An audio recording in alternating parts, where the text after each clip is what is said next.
Catch the spirit of the game, the Hastings Sodbusters. Throwing strikes, being efficient with our pitches, making those routine plays, and having a great approach at the plate. So just keeping things simple and just building up that team chemistry as much as possible, I think, will help you win some games. 1-2. Swing and a miss as the Sodbusters strand the bases loaded to keep this a tie game. This one is bounced back up the middle and into center field for a base hit. One run scores. Here comes Printer around third. Our fans recognize that, and they know that it's a family atmosphere at our place, and that's what we like. To the left side and through for a base hit. The go-ahead run scores as Jensen delivers once again. This one, the lightest of light hits. He gets an RBI single. I think it's just a great experience, getting kids from all over the country to come in and play together. Catch the spirit of the game, the Hastings Sodbusters. Hello and welcome back. We're at historic Duncan Field. Nowhere better to be at the start of this summer on this beautiful Wednesday afternoon. A little bit of overcast weather here, but perfect weather for baseball. Definitely not hot whatsoever. The Hastings Sodbusters continue their 8-game homestand in these stretch of 7 days in a row of games. We are on day number 3, game number 3 of the homestand. The Hastings Sodbusters set for their second game of the series with the Plainsmen. The Plainsmen coming into this one, playing their first game last night, and if you missed out on it, shame on you. But what we're going to need you to do is just watch the last few innings. Don't watch the first 6 innings because absolutely nothing good happened there. But the final few innings, the Sodbusters stealing an improbable win from the Plainsmen 4-3 while being out-hit on offense 8-2. So these two teams will wrap up today, and then the Sodbusters will remain home and take on Fremont for 2 games tomorrow and Friday. I'm Ryan Valenta. We'll hear from our main other guy, Steve Stein, here in just a few moments. Not before we will play you our next Sodbuster Spotlights, where I got to catch up with last night's walk-off hero, Jackson Crane, an Arkansas Tech Wonder Boy. Got the job done, bases loaded with 2 outs, needing something in play. Ground ball back up the middle, sealed the deal for the Busters, who improved to 12-5. One of the hottest teams in the Independence League right now, and just such a vast improvement from last season. Coming up on our pregame show, we're going to have our Sodbuster Spotlight and first pitch scheduled in about 15 minutes from now. We'll hear from the man, Jackson Crane, right after this. Hi, I'm a baseball umpire. My job can get pretty stressful. I have to keep my eyes open at all times, and if I don't make the right call, people boo me. So to relax, I visit a Nebraska lottery retailer like this one and buy some scratch tickets. It always calms me down. Hey, you cut in line. I did not. All right, you're out of here. Hey, he didn't cut. All right, you're out of here. I feel better already. The Nebraska Lottery. Top prize odds vary by game. Dog Roll Patrol provides reliable and professional pet waste management services in the Hastings area. Hire Dog Roll Patrol today and spend more time enjoying your furry friends and less time cleaning up after them. Depending on your location and number of pets, Dog Roll Patrol will work with you to come up with a schedule that best fits your situation. Dog Roll Patrol takes great pride in their work. Family owned and operated out of Hastings. Get a free quote and details on the services at dogrollpatrol.com. Our next segment of the Sodbuster Spotlight features Tuesday's walk-off hero. It's Jackson Crane of Arkansas Tech, who got the walk-off win in the unusual game against the Plainsmen in their first game ever, and Crane delivered the walk-off hits in the 9th inning.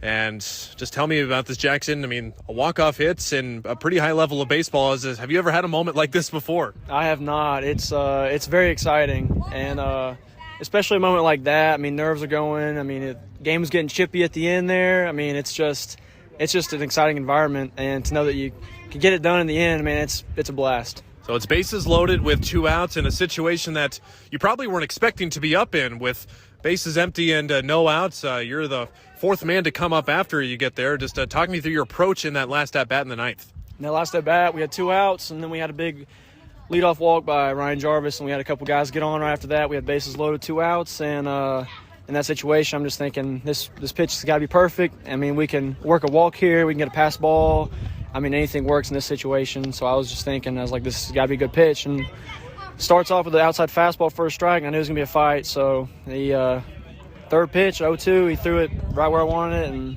hit up the middle and got it done for the guys. So now you've been getting some more playing time in the field. Just talk about your overall experience spending this summer in Hastings playing summer ball so far. Man, it's been a blast. I really like it here. It's very similar to my hometown, and the environment here is a lot of fun. Got the people coming out every night, and shout out to the fans. It makes it a lot more fun playing out here as well. So it's been a lot of fun. And you get to play with, before we get too far, you're an Arkansas Tech Wonder Boy, which has had a lot of history of playing here in Hastings. And you get to play with a couple of your teammates, too. Just talk about being able to have some familiar faces when you first came in here to Hastings. It is super nice. Shout out to Vega, Leo, Luke Ray, and Saul. I mean, it's a lot of fun having some guys around, keeping it kind of familiar around here, and kind of a hometown feel at the same time, meeting new guys and creating close bonds there. So it's a lot of fun. And can you tell me about the new friendships you made just when you're not here at Duncan Field and not practicing? What do you like to do with the guys here, spending your summer here in central Nebraska? Oh, I mean, it's a blast, man. I mean, as soon as we got together, everybody here clicked. I mean, we've gone to the water parks here. We've just done just about everything around here. But, yeah, love the guys here. It's a lot of fun. So Arkansas Tech, redshirted last year, but hoping to get some playing time next year. Just about your spring baseball season and maybe your academics when you go back to fall. What are you planning on studying, and what might you like to get out of your education at Ark Tech? Yes, sir. I'm studying business right now at Arkansas Tech, and came up here for the summer, get some at-bats in, get some playing time, and see where baseball leads, man. And, I mean, it's been a lot of fun, and hoping to see where it takes me here. What about that business degree do you think you get? I mean, dream job stick out to you at all? I'd like to go into something maybe on the marketing side of it, but right now I'm not too sure, but shooting for that field. Something else about some guys in the baseball, baseball is a very nickname-heavy group. Do you have a nickname you had growing up or maybe a nickname on the team right now that you particularly remember? Cranium. I've always been Cranium since high school. I mean, it stuck with me, and still rocking it now, so that's what it's always been. Probably will be. And about the game of baseball, obviously, I mean, major leagues are a thing. Do you have a favorite major league team or a major league player or just professional sports in general? What do you like? I love my Cardinals, man, up there. We don't have any major league teams down there in Arkansas, but we got Missouri right up above us, so a lot of Cardinals fans down there. Well, it's probably about as far as a drive to Kansas City from here as it is to St. Louis from down up there in Arkansas. But just, I mean, tell us about what you're looking especially to get out of it and just what do you hope to accomplish by the end of the summer here? Really came here to get some wins in and a lot of at-bats. Wanted to see a lot of pitching. As a redshirt, you don't see a ton of playing time on the field, so coming up here and getting your reps in is a big deal, and hopefully going back and turning on the Jets when we get back home. So. All right, so what else should we know about Jackson Crane? I don't know. I don't know how many fun big. facts I got. How about a big hobby? Just if you're at home and you've got the day off from work or school or whatever? What will we find you out doing? I've been into fishing a lot recently, especially the summertime. A little bit warm out here, and I like to go out and cast a few times here and there when I got a little bit of time. Get maybe a fishing spot here and there. I hear there's a couple of fishing spots around. Have you and the guys talked about that? Yeah, we got a little pond down the road from where we're at with our host family, and we've hit it up a couple times. We got Lake Hastings here, gone a few times, and it's been a lot of fun outside baseball too. And speaking of that host family, tell us about who you're staying with and teammates and your host family and just what it's been like spending the summer in these first few weeks in central Nebraska.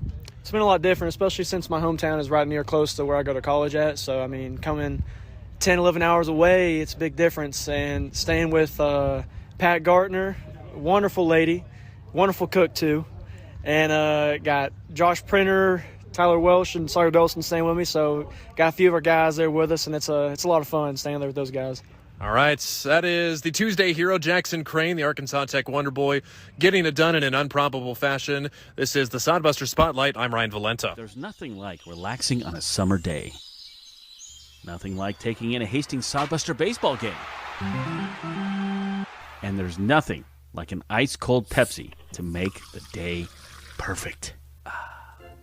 Pepsi Cola of Hastings wants to make your nothing like be the best day it can be, whatever the occasion. Enjoy your favorite refreshing Pepsi product throughout the Sodbuster season and make your nothing like memories. Pepsi Cola of Hastings, a proud sponsor of Hastings Sodbuster Baseball. Hastings Sodbusters baseball's in full swing, bringing you another fun-filled summer of high-level collegiate woodbat baseball at historic Duncan Field. A great way to spend a summer evening with your families at a Sodbusters baseball game. Go online to HastingsSodbusters.com for their home game schedule or to purchase tickets. Hastings Sodbusters Baseball. It's a hit. Got the spirit of the game. The Hastings Sodbusters. Here we go, folks. About time to take the field for both teams. We'll introduce our starting lineups in just a moment here between the Sodbusters and the Plainsmen before the playing of our national anthem here at Duncan Field, as we get to see Brian Frew on the field today. Good to see Brian here, finally get here to the Sodbusters game. We know he's a busy man. Fun fact, Brian and I actually work in the same building for our day jobs, so anytime we need to talk to each other, we're about an elevator ride away. We're going to now go down to our field and present to you our national anthem. Kyle Whitaker is third base, batting 3 hole, so when he's up, cheer for a strikeout, and you guys get half-price beer. Tonight's special beer is Miller Lite. So again, number 23, Kyle Whitaker, our favorite, tonight's beer time.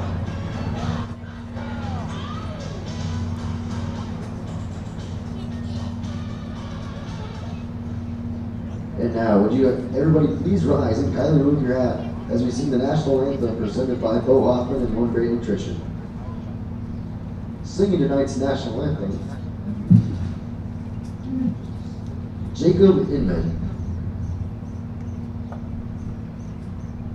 Oh, say, can you see by the dawn's early light what so proudly we hailed at the twilight's last gleaming, whose broad stripes and bright stars through the perilous fight o'er the ramparts we watched were so gallantly streaming, and the rocket's red glare, the bombs bursting in air, gave proof through the night that our flag was still there. Oh, say does that star-spangled banner yet wave o'er the land of the free and the home of the brave? Our national anthem at Duncan Field ahead of tonight's contest between the Hastings Sodbusters and the Plainsmen. Now let's introduce to you our starting lineups, brought to you by Quality First. First for the visitors, for the Plainsmen, leading off and playing left field is Jackson Brooks. Playing center field and batting second is Brody Boyle. Batting third and playing third base is Kyle Whitaker. Batting fourth and playing right field, Luke Froelich. Batting fifth, playing first base, Dean Rizzo. Batting sixth and catching is Sam Bradshaw. Batting seventh and playing second base is Andrew Cuff. Batting eighth and designated hitting is Adrian Amasquita. And batting ninth and doing the shortstop duties is C.J. Fish. Xavier Salazar is on the mound for the Plainsmen. Now for the Hastings Sodbusters. Their lineup looks very different today. Leading off and playing first base is Cale Jensen. Batting second and playing second base is Jack Borgman. Batting third and playing right field is Sawyer Duddleston. Batting fourth and playing shortstop is Dino Morales. Batting fifth and playing third base is Tyler Welsh. Batting sixth and catching is Yamato Sato. Batting seventh and designated hitting is Nathan Massar. Batting eighth and playing left field is Jackson Crane. And batting ninth and doing the center field duties is Alexiel Delgado. Again for the Plainsmen, it's going to go Brooks, Boyle, Whitaker, Froelich, Rizzo, Bradshaw, Cuff, Amasquita, and Fish. For the Sodbusters, Jensen, Borgman, Duddleston, Morales, Welsh, Sato, Massar, Crane, and Delgado. And on the mound for For the Hastings Sodbusters, it's a local guy, Jaden Juergensmeyer. He's a Grand Island native, and he is a Hastings College guy, so one of head coach Joel Skipper's college guys as well. He will take the hill for the first time this season, and we'll see what Jaden Juergensmeyer can offer us, Steve. Yeah, he had a decent spring, 3.86 ERA, went 1-1 with a save, 13 appearances, and had 18 strikeouts in those appearances, a right-handed pitcher. Juergensmeyer's first pitch is outside for ball one. And first at bat, Jackson Brooks, Exeter, California native. He played in last night's game and also led off. He was 2 for 5 as he takes a big swing and miss at the pitch there. 1 ball and 1 strike. Brooks last night 2 for 5. Both of his hits were singles. The other 3 plate appearances were strikeouts. 1-1, threw him the hook, got a piece of it, but held on by Sato, and it's 1-2. Yamato Sato doing the catching for the first time at Duncan Field. He's been a catcher 3 times on the road, and he just catches his first strikeout. And Jaden Juergensmeyer, welcome to the Sodbusters. 4 pitches, disposes of Jackson Brooks for the first out of the ballgame. Take 26 more of those. What do you say, huh? Perfect game and 27 strikeouts. Why not? After yesterday's game, we've seen it all. You know, let's have something new. I'm pretty sure I think that's happened in softball before. Okay. Because they have a run rule at the collegiate level, so you can get a perfect game with 15 strikeouts, because you only obviously need 5 innings to win at some points. But baseball, it's a lot harder of a feat. No doubt. Brody Boyle bats, down in the count, 0-1. Pitch from Juergensmeyer is bounced back to the screen, no balls and 2 strikes to Brody Boyle. He's a Sacramento, California native, attends Butte JUCO. They're the Roadrunners. He ran all the way up here to Hastings to play some summer ball out from the West Coast. 0-2, hit not too hard at Jack Borgman at second base, playing there for the first time. See a little smile on his face, knowing that it's just as easy, right? It's the right side of the infield, no difference. Borgman, in his tall stature, probably one of the tallest second basemen you'll see. I love Jack, but that play, not a lot of fluidity. He was just like, oh gosh, first chance, make the easy play, and he did it. He did it. I would be right there with him. And now batting tonight's beer batter, it's Kyle Whitaker. All the way up in the 3-hole, the Sodbusters elect to pick on the big man, who takes a vicious cut and comes up empty for strike 1. No balls and 1 strike to Kyle Whitaker. He started at third base yesterday, and he got 2 hits in his debut, going 2 for 3 yesterday. Swing and a miss. Excellent breaking ball by Juergensmeyer. Quickly ahead, 0-2. Kyle Whitaker from Woodstock, Maryland. Played his college ball in the spring at Maryland East Shore University. Juergensmeyer's 0-2 delivery way outside and taken by Whitaker. You tuned into last night's broadcast. He was part of a controversial play that got the Sodbusters their first run of the game. He was called for obstruction in a rundown that gave the Busters a run without recording a hit. Fouls that off to the right side to stay alive. But that didn't stop there too. The Plainsmen head coach Bo Boyle came out to allegedly argue after the inning was over and was tossed from the game in the Plainsmen and his head coaching debut. Ball 2 is upstairs, shoulder high. Whitaker now 2-2. I mean, Bo Boyle's going to have a coaching debut to remember for sure. And the guy, if he's going to get thrown out, he needs to get his money's worth next time, because there was no in your eye, no kicking turf on him. Just, from 40 feet away got tossed. I think he was disappointed. He wanted to earn it if he really got thrown out. I mean, yesterday, because it's Steve, Mason, and I in the booth. Steve and I didn't see it. Mason did. We looked back on the live stream, and yesterday's field umpire, mid-sprint back to first base, gave him the hook. I mean, that's impressive. In the air, foul territory, but it will get out of play, and Whitaker staying alive here in this first inning, trying to make Juergensmeyer throw some pitches here. Just like we saw a lot last year, Joel Skipper bringing in a lot of his Hastings College boys for reinforcements, and they definitely need it for this week. One more strike for the beer batter, and that is just foul, this time down the left field line. But then again, going back to our last point, Bo Boyle tossed from yesterday's game, but no repercussions. He's able to coach today's game as he stands there in the third base coaching box. Still 2 balls and 2 strikes. The pitch from Juergensmeyer, swing and a miss. Went upstairs with the heat, and the beer batter is struck out. We needed that. First time in 4 games the beer batter has obliged to strike out, and the fans will get some early reduced price drinks here at Duncan Field. No runs, no hits, nobody left. We'll be right back on Sodbuster Baseball. Let's face it, we move our bodies around a lot. And sometimes things happen, a tweak, twist, pull, strain, ache, or pain. At Fisk Chiropractic and Sports Care, their goal is to restore your mobility, keep you moving, and ensure your rehabilitation is effective, efficient, and stress-free. Do you suffer from headaches and neck pain, lower back or sciatica? Call Fisk Chiropractic and Sports Care today.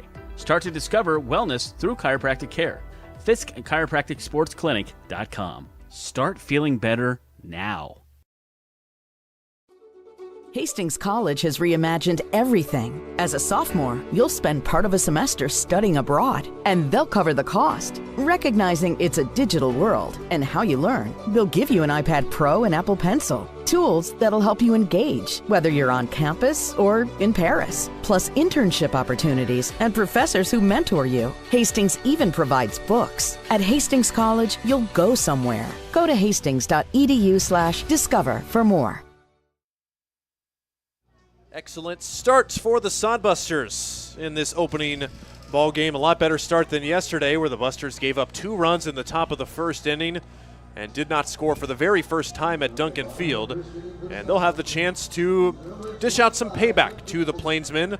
They will take aim at Xavier Salazar. He's a San Antonio, Texas native, one of the many Midland Warriors on the Plainsmen roster in his spring. Appeared in 9 games, pitched 14 innings, had a 9.64 ERA, walked 11, and struck out 14. Got the party in the back going for Salazar. Love it. He finishes his warm-up tosses. Cale Jensen, Jack Borgman, and Sawyer Duddleston will be the first 3 to meet him. Welcome if you're in virtual Sodbuster land. Wish we could have you here at Duncan Field, but with everybody all around the world, we appreciate you tuning in to us and helping highlight these summer careers of these up-and-coming young men trying to become the next major leaguers, or maybe just having some more fun in summer baseball. You know what? If I could still do it, I would do it too. This is just a whole lot of fun and a lot less serious than spring and organized baseball. And obviously, you're still fighting to play some college ball, but it's really all about having a good time, and this is why we do it. And learning. A lot of these guys have specific things they want to work on here in the summer, get a little different perspective from maybe a different coach than your college coach, or maybe you're trying to break yourself into a new position, so a neat opportunity. Cale Jensen is the first batter of the Sodbuster half of the inning. He takes way out. Again, we mentioned beautiful day here at Duncan Field, showing 72 degrees right now. Wind about blowing 10 miles an hour to the east. That one is just a bit outside to Jensen, 2 balls and no strikes. Wind slightly blowing, kind of coming in just a little bit from center field, if anything from left to right. Here, if you're watching at home. 2-0, that shaves off an edge. That is according to home plate umpire T. Smith today. It's now 2 balls and 1 strikes to Cale Jensen.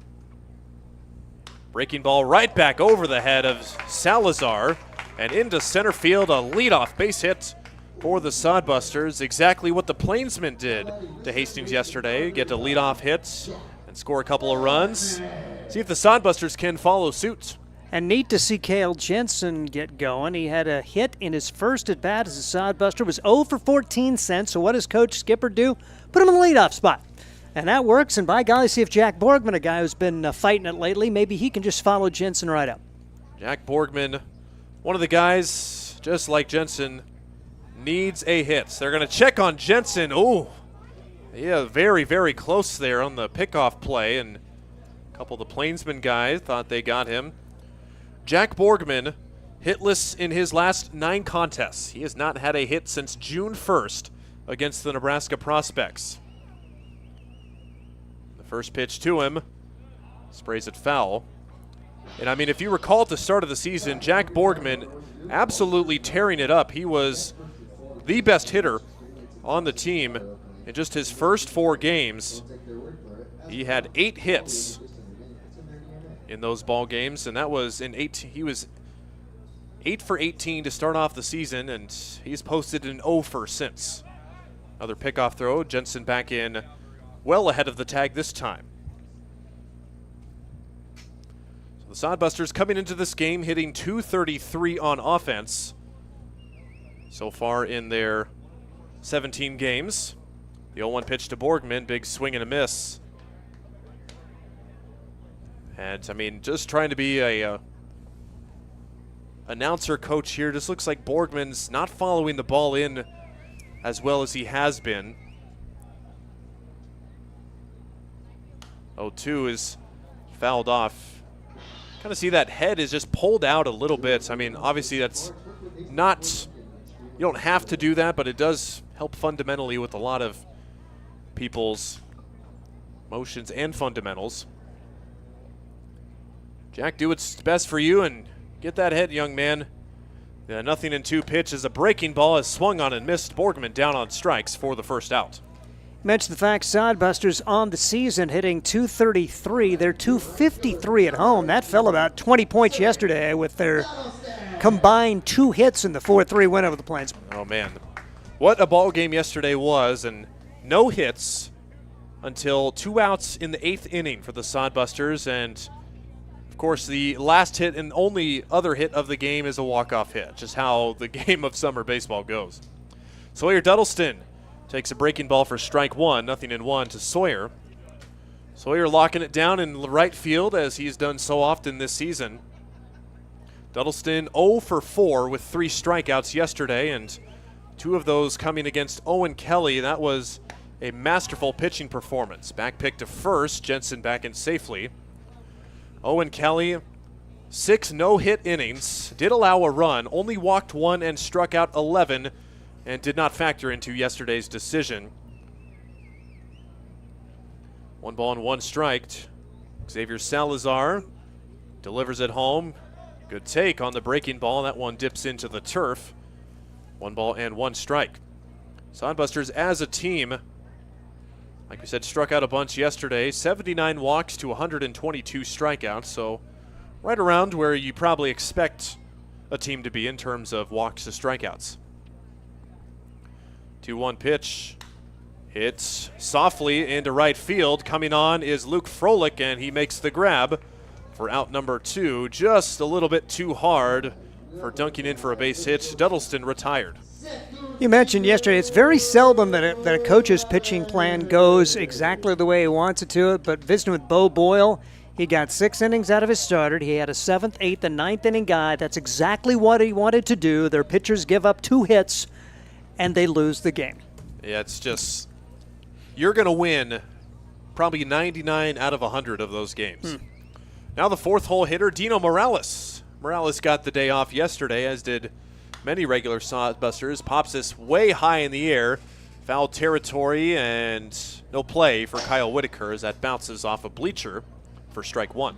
And not only that yesterday, the Sodbusters 2 up, 2 down in the 8th, 2 up, 2 down in the 9th, and they score a combined 3 runs in those 2 innings. Yeah, that just makes it even wackier. Unbelievable. Unbelievable game yesterday. You could find that full broadcast on our YouTube page. Dino Morales hitting .283 on the season. And again, way out in front of the breaking ball and hammers it a mile foul. He's down to his last strike in the first. Dino was hitting as good as .389. I can make that .429 early in the first 4 games of the season, but has fell off a little bit since. However, he has gotten a hit in 3 of his last 4 games, but getting his first action in this series. Runner bluffing off first and back in safely. Jensen looked like he wanted to steal, but didn't get a reaction out of Salazar, so he retreats back safely. Dino Morales trying to keep the line moving in the first after the leadoff single. 2 straight have been retired. Dino fouls it off, stays alive, 0-2. Dino 13 hits in his Sodbuster season so far. It was him and Jaden Jurgensmeyer. They were expected to be part of this team last year, but did not end up coming. And Morales thought about running, but will give himself up on strike 3 in the turf. 2 strikeouts for Xavier Salazar in the first inning, and the Sodbusters strand a leadoff single. 1 hit, no runs, 1 left. We go to the second inning, no score. Core CPAs is your locally owned, full-service accounting firm. Our team of professionals have years of accounting experience and focus on building in-depth relationships with our clients. Our comprehensive and customized solutions are tailored to your specific needs. We pride ourselves in our commitment to integrity, objectivity, and professionalism. At Core CPAs, we provide tax services, payroll, bookkeeping, assurance and financial reporting, and much more. Visit our website at corecpas.us. Blue Fork Kitchen features elevated comfort food in a family-friendly, fast casual environment. With a full menu, you can sit down for a nice meal or order online for pickup. From salads and wraps to burgers and steaks, Blue Fork Kitchen has your kind of food. Open Tuesday through Thursday, 11 to 9 p.m., and Friday and Saturday, 11 to 10 p.m., with a special brunch buffet Sunday from 9 to 2 p.m. Blue Fork Kitchen is located in the Cimarron Plaza, 38th and Osborne Drive in Hastings. Like them on Facebook. Second inning, no score here at Duncan Field. 1 hit for the Busters in their first go at it. No hits for the Plainsmen, as they will be back up against Jaden Jurgensmeyer, who set down the side 1-2-3 in the first inning with a couple of strikeouts to his name as well. And just so important, Steve, that we get a good outing out of Jurgensmeyer. Like we mentioned, 8 games in 7 days. That's just at home, too. The Sodbusters will not get a day off before they travel to Fremont next Monday. So just every arm possible, and like we heard from him, if you have an arm, you're probably going to be used this week at some point. Particularly with no James Velasquez and no Fred Juden at this time. Those 2 guys are battling it a little bit injury-wise, so hopefully they'll be able to piece their way through this week. 2 valuable guys, like you said, missing the Juden. Fred Juden, an innings eater, guy who throws over the plates. We've seen him had a lot better performance this year in his couple of outings. 1 ball and 1 strike to Luke Froelich. Froelich batting in the 4 spot today. Yesterday, he was a designated hitter and got 1 of the hits. That buzzes the tower. Froelich gets out of the way. 2 balls and 1 strike. Froelich officially 1 for 3 yesterday with an RBI single in the 6th inning and a walk. 2 ball, 1 strike pitch from Jaden Jurgensmeyer popped in the air. This will be playable for Sawyer Duddleston, nearing the foul line, and puts it away for the first out of the inning. Good pitching so far. Nice debut, and looking very comfortable on the mound is Jaden Jurgensmeyer. Just something about Duncan Field this year. I mean, Sodbusters only falling to defeat 1 time at home, and that was the season opener against Fremont. Line sharply to right field. Duddleston over towards the line, and it's foul. Just near the out-of-play line. Duddleston almost got there to snag it. So taking a sharp fly ball the other way, Dean Rizzo. Dean Rizzo is getting his first playing time as a Plainsman, as he was not part of yesterday's, and he's another one of the guys from Lake in the Hills, Illinois. Love that. That curveball bounces up there. Lake in the Hills, Illinois native, and Kishwaukee Community College, and also appears he saw time at McKendree College. Visited with him yesterday. He's actually done at Kishwaukee. He's going on to McKendree And he's got that fellow Lake in the Hills guy who plays for Oahe, a community we'd never heard of, and he said there's a lake but not many hills. Well, it's a kind of a bit of a almost a lie there. Strike 3. Dean Rizzo swings at the breaking ball from Juergensmeyer well out of the zone, and he is struck out. Third strikeout for Juergensmeyer. 2 up, 2 down in the second. And we'll see if Sam Bradshaw can keep the inning alive. He is the Plainsmen catcher. Bradshaw did not see time did not see time on the field yesterday. A Snohomish, Washington native, played his baseball at Blue Mountain Community College. That one popped just out of play. It is 1 ball and 1 strike to Sam Bradshaw.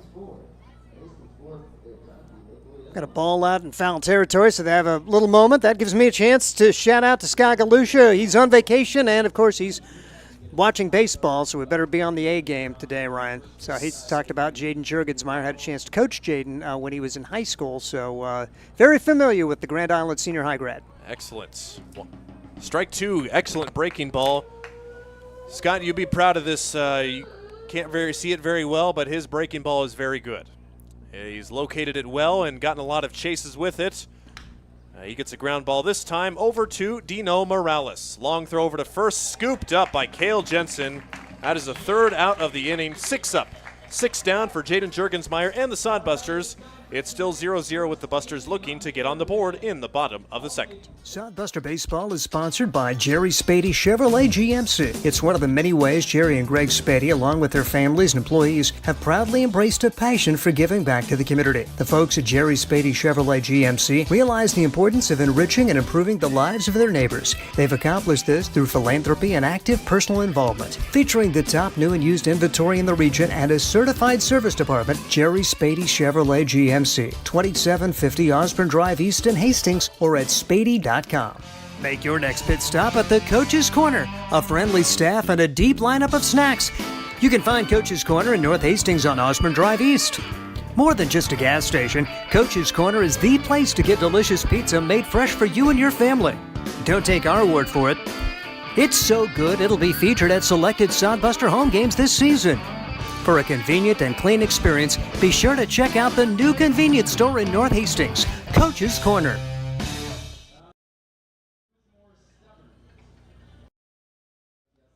Head to the bottom of the second inning. A lot of pitching here as Cale Jensen had the leadoff single for the Sodbusters. No one else has reached base on either team. See if Hastings can break through in the bottom of 2. Once again, here's Ryan.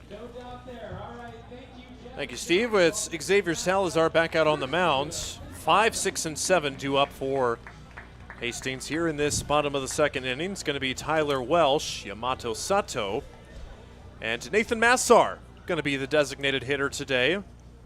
Seeing his right arm do a lot of magic on the mound. He's going to try and translate that magic into that wooden stick today.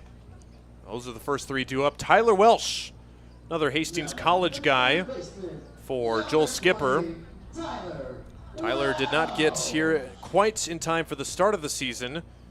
He debuted on June 2nd against the Nebraska Prospects, has seen sparse playing time since, just his 5th game this season, but a very good average. And he wears the first pitch. We'll take that. Leadoff base runner for the 2nd straight inning for the Busters, this time via the hit by pitch. That's one thing Welsh does. He finds a way to get on. I know last time we saw him at home, he walked a couple of times, and when he's had a chance, it's 4 for 11, a couple of runs batted in. So now it's Yamato Sato. And if there's one guy who's enjoying his summer here, it is Mr. Sato. He is all over the guys. He is interacting with them, even though Yamato barely speaks any English at all. The Japanese native, he is having a blast here, and you always see him here late at the games helping take out the trash like the employees usually do. Saw him last night helping some of the people take out the trash. He is an excellent soul and just a great personality on this team from what we have seen so far. Here's the pitch to him on the 0-1 pitch. After the foul ball, it is down low for ball 1. 1 ball and 1 strike to Yamato Sato. Welsh at first with the leadoff hit by pitch. Sodbusters again reaching their first runner of the inning. Pickoff throw. Welsh not going anywhere. Sato in his first 5 games did not have a hit, but he's got a hit in his 3 of his last 5. Yesterday, he was 0 for 2, but he did walk twice. Pitch from Salazar. Big swing and a miss. And Sato down to his last strike. 1 ball and 2 strikes. And can't rave enough about just how excellent today is here at Duncan Field. Not too hot after we've had a lot of these humid, muggy days. Base hits through the left side for Yamato Sato, his 4th hit of the season. And that gives the Busters first and second with nobody out. 71 degrees, winds out of the southeast about 10 miles an hour as far as our weather. And a guy who maybe is going to get hot is Yamato Sato. He had a big 2-run single when he had the opportunity to play the other day. Had the hardest hit ball of the day probably for the Sodbusters. Sent the right fielder way back. So maybe he is starting to see it well, and the Sodbusters have something cooking. So Nathan Massar will bat.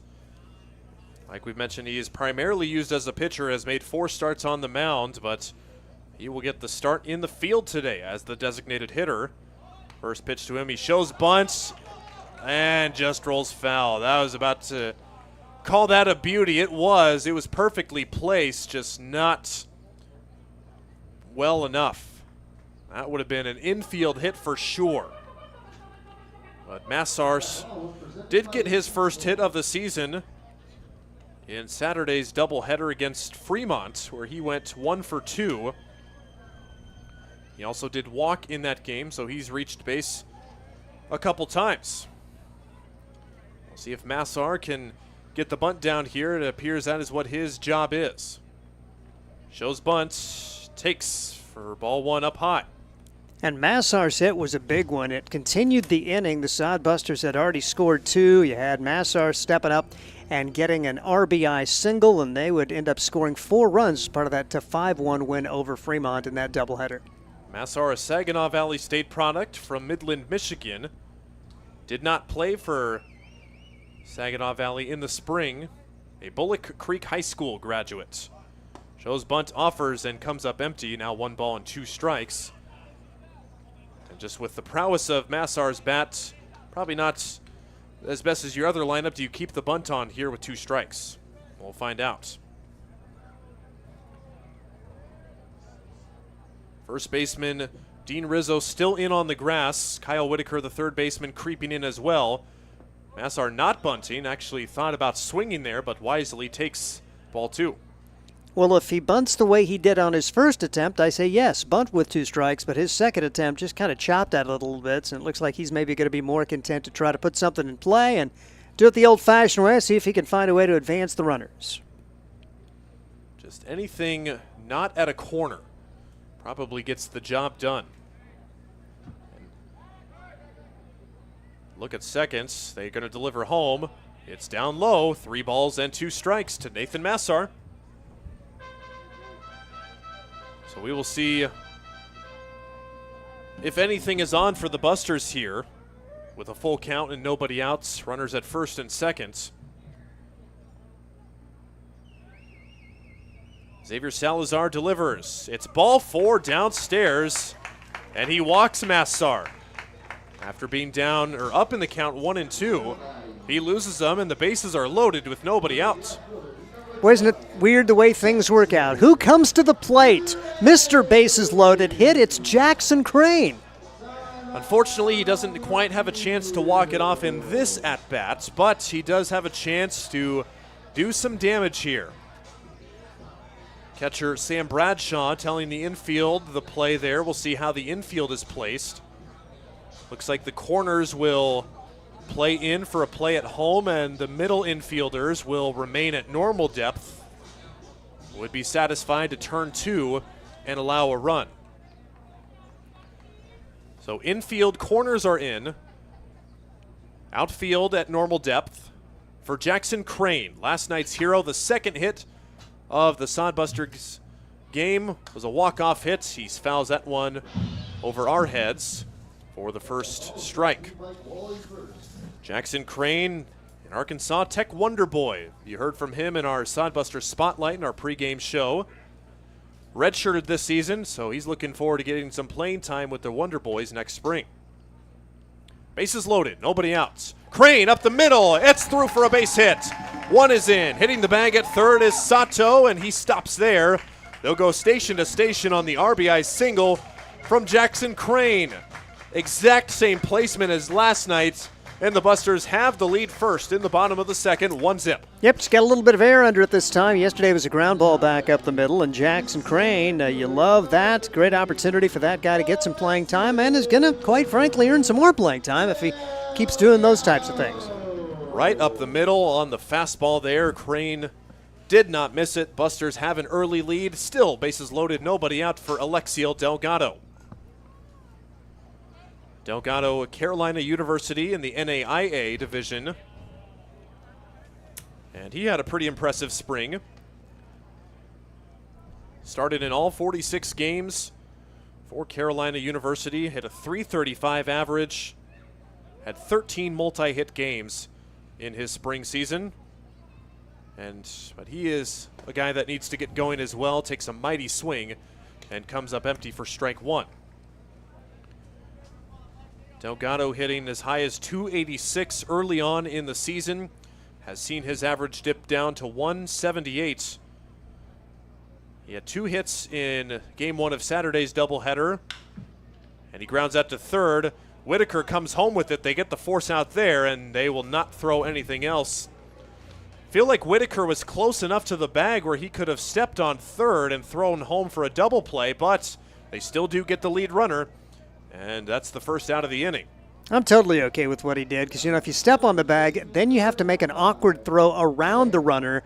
And plus, then you have to have your catcher make the tag. And at this point in the game, they got the out. They avoided giving up the run, and now the Sodbusters try to get it done at the top of the order. So fielder's choice, 5-2 on the putout. And really great guy to have a chance here. Jensen grounds it to second. They go to second for one, on to first. A double play. The Plainsmen limit the damage, and they are pumped up about that. Bases loaded, nobody out. They only allow 1 run. Impressive stand from the Plainsmen defense.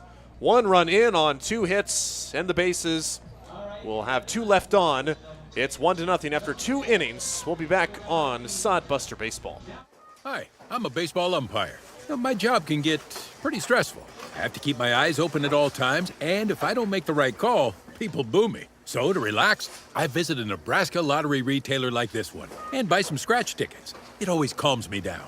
Hey, you cut in line. I did not. All right, you're out of here. Hey, he didn't cut. All right, you're out of here. I feel better already. The Nebraska Lottery. Top prize odds vary by Dog game. Roll Patrol provides reliable and professional pet waste management services in the Hastings area. Hire Dog Roll Patrol today and spend more time enjoying your furry friends and less time cleaning up after them. Depending on your location and number of pets, Dog Roll Patrol will work with you to come up with a schedule that best fits your situation. Dog Roll Patrol takes great pride in their work. Family owned and operated out of Hastings. Get a free quote and details on the services at dogrollpatrol.com. Top of the third inning where Jaden Jurgensmeyer and James Velasquez. Don't know why I get those 2 guys mixed up. They're both Hastings College guys, similar names. Jurgensmeyer on the mound. He will look to continue his excellent afternoon in the top of the third inning, and 3 and 4 innings belong to the Steve Stein.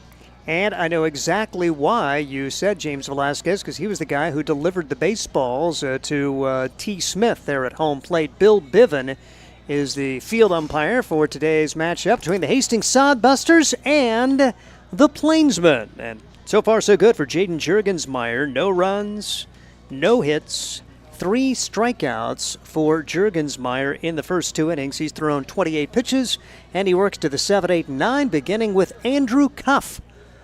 Cuff seeing his first action. He was off yesterday, plays at Centralia Community College in Montana. He's from Angel, Oregon. Jaden Juergensmeyer getting a start here for the Hastings Sodbusters and brings it just a little bit outside for ball one. 1 ball and no strikes on Andrew Cuff for Jaden Juergensmeyer, Grand Island Senior High grad. Also played football for the Islanders. Of course, played summer ball for the home Federal American Legion team. That's the senior group in Grand Island. Pitch swung on and missed. 1 ball and 1 strike on Andrew Cuff. Cuff's family is here today, so pretty dadgum cool that they have made the trek. And we welcome them from Angel, Oregon. Probably a little bit of a road trip from Angel, Oregon to Hastings, Nebraska. Count 2 balls and a strike. Just a bit of a trip. But how about that Grand Island Home Federal Legion team, 15-5 this summer? They've looked really good. Boy, did they have a wacky one last night. They went 14 innings and lost to Kearney 3-2. Twice, Kearney had bases loaded, no outs in extra innings, didn't score, but ended up getting the last laugh against their rivals to the east.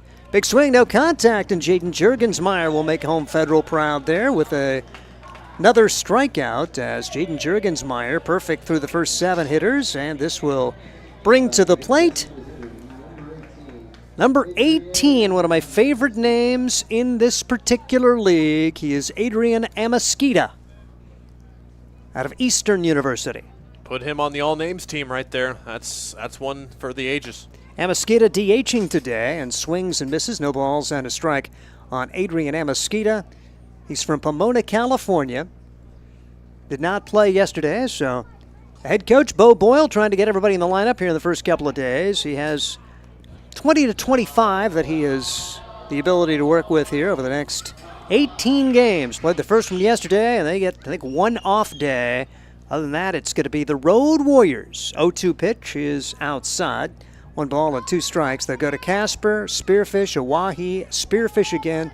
Play a couple in Hastings, July 1st and 2nd, before closing out their schedule at Fremont for 4 games, July 4th through the 7th. Swing and foul tip into the glove. Great job for Yamato Sato to hang with it and complete the strikeout. A lot of times you'll see a pitch particularly off the bottom of the bat, and just no way to handle that. And Sato able to get it off the turf, and great job. 2 up, 2 down, and here's C.J. Fish. C.J. Fish out of Midland University. He's a Fresno, California guy. Went 1 for 4 in his Plainsmen debut yesterday, as they just got rolling yesterday for their short season schedule. They are one of the 2 teams owned by the league, which are providing competition. The other being the Bison. They'll play in July. Of course, Nebraska Prospects, their own entity, and they're off to a 4-8 start. Little looping line drive headed towards center field. Headlong and not making the play is Alexiel Delgado, and he's irritated with that. Almost overran it and just couldn't quite bring it in cleanly, so it's a 2-out base hit. And the Plainsmen will continue things as they'll have the top of the order. Jackson Brooks coming up. Just excellent read by Delgado. He got there in time, just needed a couple more inches on that frame to make the catch, but what an effort. So 1 on, 2 outs, and 1-0 a score. Sodbusters on top. Squaring to bunt and pulling the bat back is Brooks, who struck out his first time up. Jaden Juergensmeyer after a really good start, trying to put another 0 on the board. Pitching overall for the Sodbusters and their opponents here at Duncan Field has been really good, maybe with the exception of the Oahe game where you had the 11-10 slugfest. Other than that, man, it's been every inning that you've had to make clutch pitches, and who's going to make the big play down the stretch to win it. It's been very fun baseball here in the first month of the season for the Hastings Sodbusters. 1-1 count. Juergensmeyer brings it home, and a swing and a miss, 1 ball and 2 strikes on Jackson Brooks. Sodbusters have a busy week in front of them. Fremont comes back for 2 more on the 20th and 21st, tomorrow and Friday. Then the Nebraska Prospects in town, 2 on Saturday, 1 on Sunday. Throw over and not going anywhere, C.J. Fish. He had a small lead. Juergensmeyer keeping an eye on him. 71 degrees, southeast winds, about 10 miles an hour, making this ballpark even bigger, rolling in straight in from center. Bouncing ball right side. It's fielded by Borgman. He'll throw over to first to Jensen, and that will do it. A 4-3 putout as Brooks grounds out to Borgman. And the Plainsmen turned away. No runs, 1 hit. 1 man left. We head to the bottom half of inning number 3. No score, or I should say 1-0. And this is Sodbuster Baseball. There's nothing like relaxing on a summer day. Nothing like taking in a Hastings Sodbuster baseball game. And there's nothing like an ice-cold Pepsi to make the day perfect. Pepsi Cola of Hastings wants to make your nothing like be the best day it can be, whatever the occasion.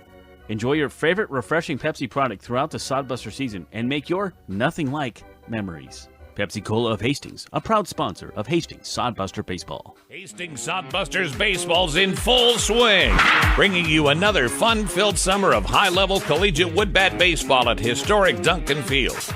A great way to spend a summer evening with your families at a Sodbusters baseball game.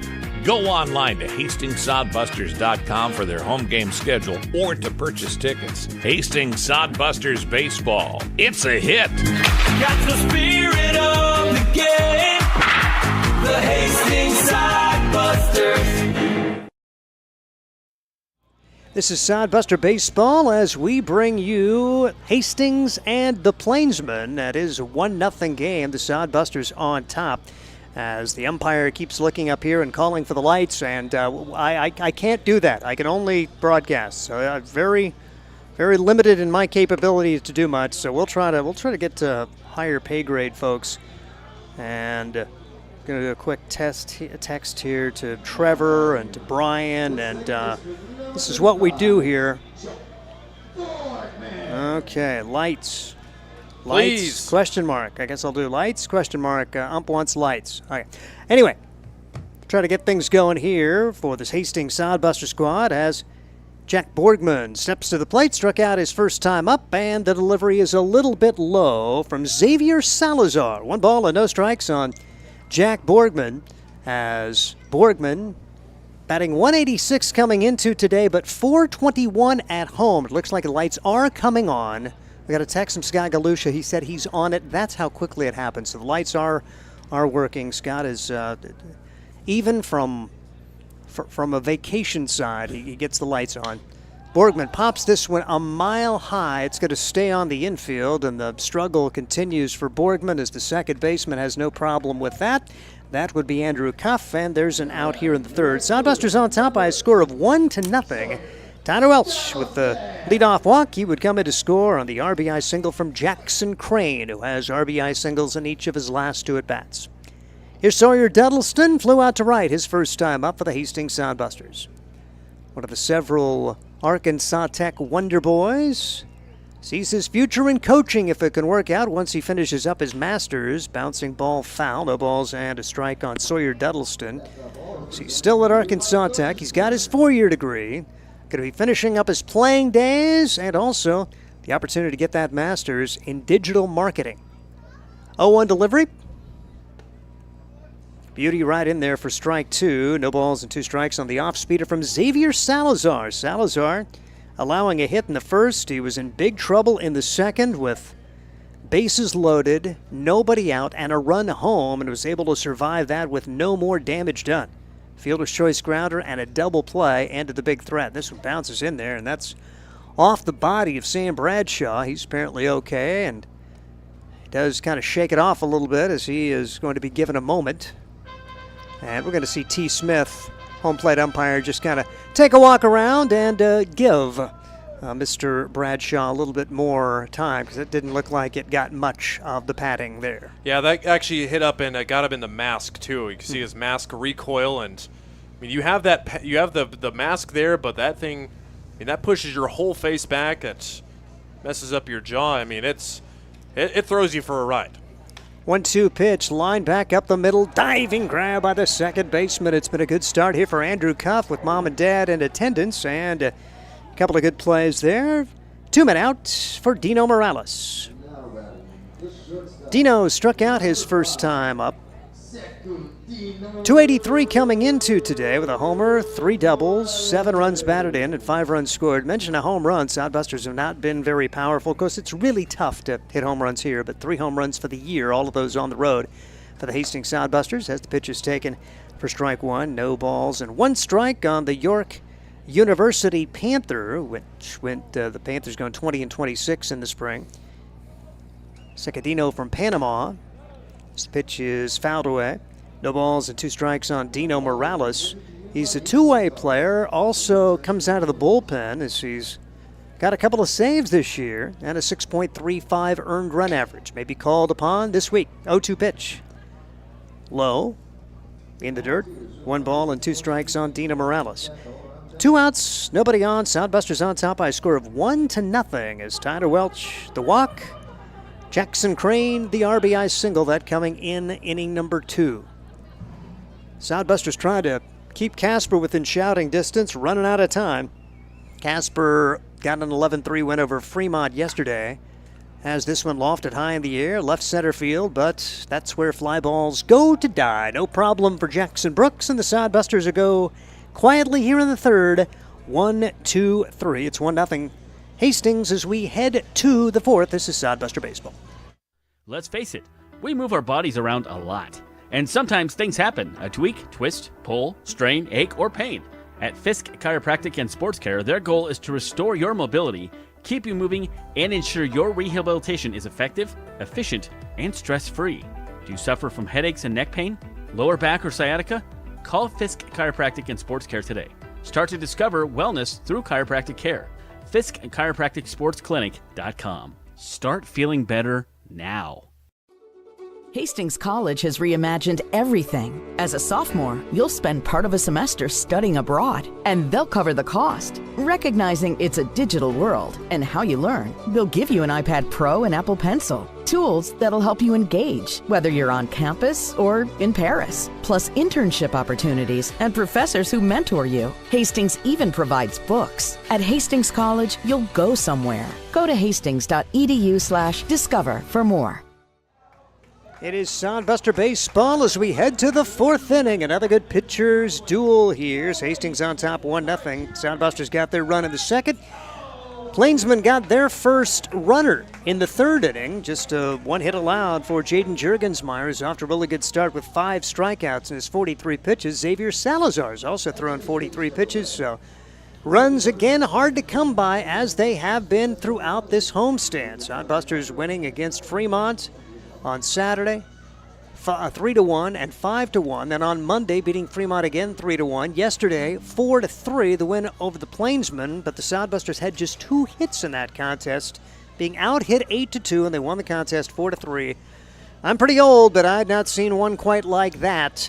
An obstruction call scores a run. Sodbusters get an infield single and get 2 runs in on that play, and then 2 up, 2 down in the 9th. Walk, intentional walk to get to Jackson Crane, and he singles back up the middle to get the shower and the walk-off winner for the Hastings Sodbusters.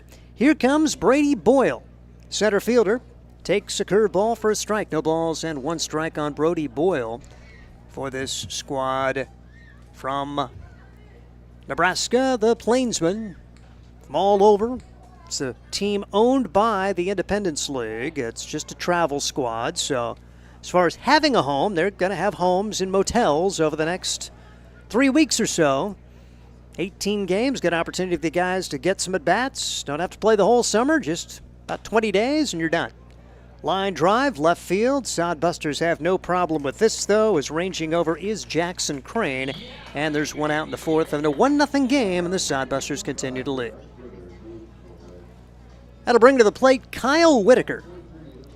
Whitaker out of Maryland Eastern Shore. He's from Woodstock, Maryland, and he had a good game yesterday. 2 for 3, an RBI and a run scored for the Plainsman third baseman. Had a smart play last inning defensively when back in the second he threw home to get the first out. There's a bouncing ball right side. This will go foul. And no balls and a strike on Kyle Whitaker. He is the beer batter, so he did strike out the first time, so that meant the beer special is in effect. It broke a 3-game beer batter losing streak. The Sodbusters had that. The fans were not happy, but the fans are happy because the Sodbusters have won 5 games in a row. I would take a win. Hallelujah. Because, I mean, I would take also getting $5 off some beer, but a win is a lot more fun. And I'm not sure. See, we don't want to talk about the legalities of it. I think it's buy one, get one. You can only do one or the other. Whichever thing is right, the Sodbusters do it right. All right, we're just the broadcasters. We don't sell the beer yet. Haven't they've not added that to the duties at this point. But with folks on vacation, maybe filling other roles. Just don't know. You got to do what you got to do.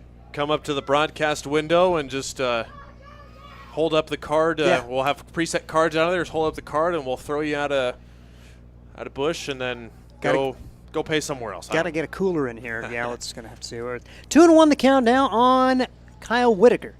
Righty versus righty matchup here in the fourth. The pitch.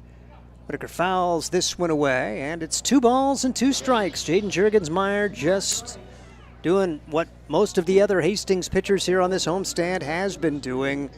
Able to throw strikes, get ahead of hitters, and put a lot of zeros on the board. That's been the theme for this Hastings homestand, and it's a lot of fun to watch this kind of baseball. 2-2 delivery.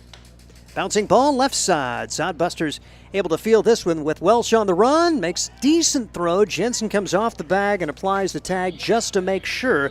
Tyler Welch to Jensen. Cale Jensen seeing his first action at first base since joining the Sodbusters. He's done a nice job over there. 2 up, 2 down. Just testing him, making sure he's awake over there. You can see Jensen with a big smile. I think assistant coach Hilton Merriman's giving it some flack there. Always fun to play new positions, especially in summer ball. And he had to dig one out for Dino Morales to save it out earlier this game. So Jensen looked pretty comfortable there. Luke Froelich at the plate now, head in the count, 1 ball and no strikes for the Morningside Mustang.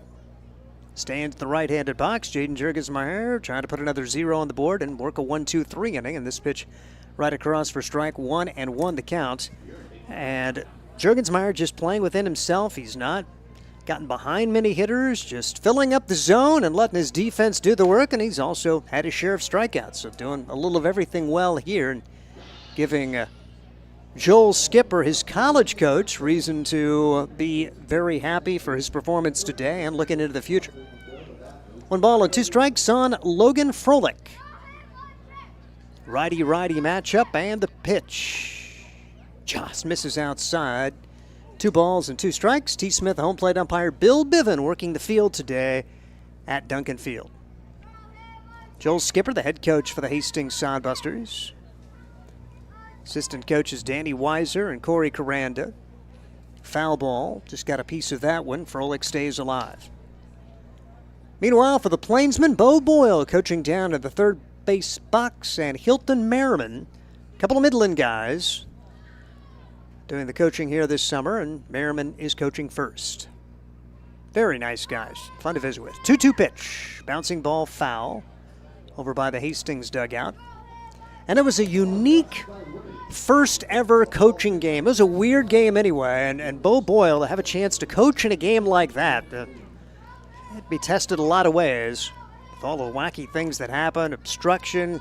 Your guy's got a perfect game going through 5. Hard hit ball at the third baseman. Welch can't field it on the short hop. It'll roll out into left field, and rounding first and staying there will be Luke Froelich. Tough play there for Welsh. Thought he might have been able to get a little bit more in front. It was very sharply hit, but just didn't keep the glove down long enough. I mean, it's hopping right in front of you. You almost have to guess sometimes, but probably they're going to officially score that as an error here. And Welch pointed at his own chest, believing he had committed the error, so we will go with Andy Chase and put E5 on it for the Plainsmen as they have a runner at first base. Swing and a miss at 1 down in the turf on the play. Froelich took off. He goes to second. He'll get second base unheated there. And Dean Rizzo trying to bring him home. 2 outs, 1 on. As the Plainsmen trying to get an unearned run to get this game knotted up. Pitch misses outside. 1-1 the count on Rizzo, the McKendree College commit. From Lake in the Hills, Illinois, Dean stands at the right-handed box. Juergensmeyer, the right-handed pitcher. And the 1-1 delivery. Swing and a miss, 1-2. Rizzo went down on strikes his last time up. See if Juergensmeyer can sneak one by him again and keep this shutout going through 3.5. Got somebody in our YouTube chat must know Dean calling him a Big Rizzy in the chat. Sounds like a bad rapper name. Big Rizzy. You mean good rapper name. Is that a good rapper or name? Or I guess you mean bad as in good, right? Yes, that's you kids these days. I had someone say that's so bad. Yes, that's so bad that's she's good. She's so bad. My son talks about being tough, and that's a good thing. Yes, all right. Hey, that's tough. 1-2 pitch, bouncing ball left side. It's fielded by Welch, gets a chance at redemption, throws low, nice dig, Cale Jensen. Pretty solid play at first base. He has been a vacuum over there, and the low throw, Rizzo is retired and nothing happening. No runs, no hits, 1 error, 1 man left at the bottom of the fourth. It remains 1-0 Sodbusters. Core CPAs is your locally owned, full-service accounting firm. Our team of professionals have years of accounting experience and focus on building in-depth relationships with our clients. Our comprehensive and customized solutions are tailored to your specific needs. We pride ourselves in our commitment to integrity, objectivity, and professionalism. At Core CPAs, we provide tax services, payroll, bookkeeping, assurance and financial reporting, and much more. Visit our website at corecpas.us.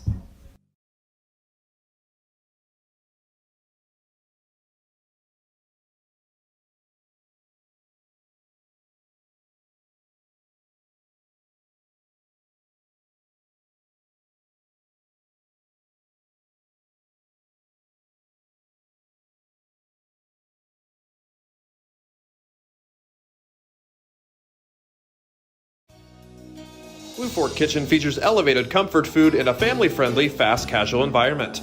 With a full menu, you can sit down for a nice meal or order online for pickup. From salads and wraps to burgers and steaks, Blue Fork Kitchen has your kind of food. Open Tuesday through Thursday, 11 to 9 p.m., and Friday and Saturday, 11 to 10 p.m., with a special brunch buffet Sunday from 9 to 2 p.m. Blue Fork Kitchen is located in the Cimarron Plaza, 38th and Osborne Drive in Hastings. Like them on Facebook. Out of the bottom half of inning number 4, it'll be Tyler Welch to lead things off for the Hastings Sodbusters. He walked and scored the lone run of the game. Jackson Crane has the RBI. And Welch, two-way player, plays primarily in the field, has got a chance to come out of the bullpen and done a really nice job in 2 outings. And takes the first pitch in the turf for ball 1.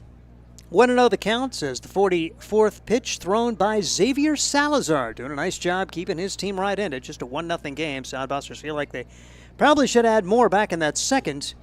Had a run across, the bases loaded, nobody outs, and did not score any more. Pitch is down low, 2 balls and no strikes on Tyler Welch. Plays his college ball at Hastings. He's from Tucson, Arizona. Went to Sabino High School. 2-0 delivery on the way. Inside, and it hit him. So he is aboard for the second time today as Tyler Welch will take his base. Actually got hit the first time too, didn't he? So 2-hit batsman for Tyler Welch. And the leadoff man aboard for Yamato Sato. Something they don't like about him. A little magnet there for Welch. Got the ball magnet, you're right. So Welch aboard again. Like I say, guys, done a good job when he's had the opportunity. Well over 300 is at the plate, and now on again. And we'll see what Yamato Sato can get done here for the Hastings Sodbusters. Singled his last time up and seems to be swinging a little bit better over the last few games. Despite that low batting average, he's had some pretty good plate appearances. The big 2-run single and a 5-1 victory. Hit it as hard as anybody yesterday. Deep fly out to right field.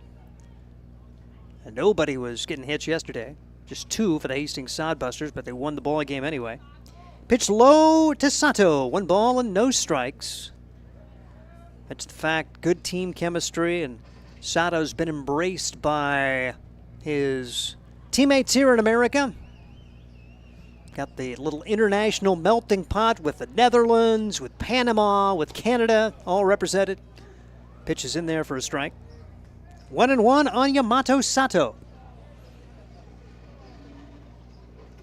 0 for 2 officially yesterday. Did score a run as the Sodbusters rallied late for a 4-3 victory over these Plainsmen. Salazar's 1-1 pitch bounces in there. I mean, that baby was 7 feet in front of home plate. Really good stop for the catcher, Sam Bradshaw. So Sato has the count his way. 2 balls and a strike. Sodbusters in their yellow uniforms, or gold if you prefer. One way or the other, they've been winning uniforms this year. 4-1 in the yellows. Bouncing ball left side, short hop off the glove of the third baseman. Everybody gonna be safe. Kyle Whitaker tried to charge, could not field it cleanly, and now the Sodbusters will have a base runner at first and second with nobody out. I mean, that's what you got to do as Whitaker. It's a do-or-die play and go all out and perhaps make an amazing play, because if you take any time at all on that, a runner's going to be safe. This will be ruled an error, hit batsman and error, and Nathan Massar will come to the plate. He was going to be asked to bunt the last time. It didn't work out as he fouled off a couple, but came all the way back to earn a walk as part of that second inning.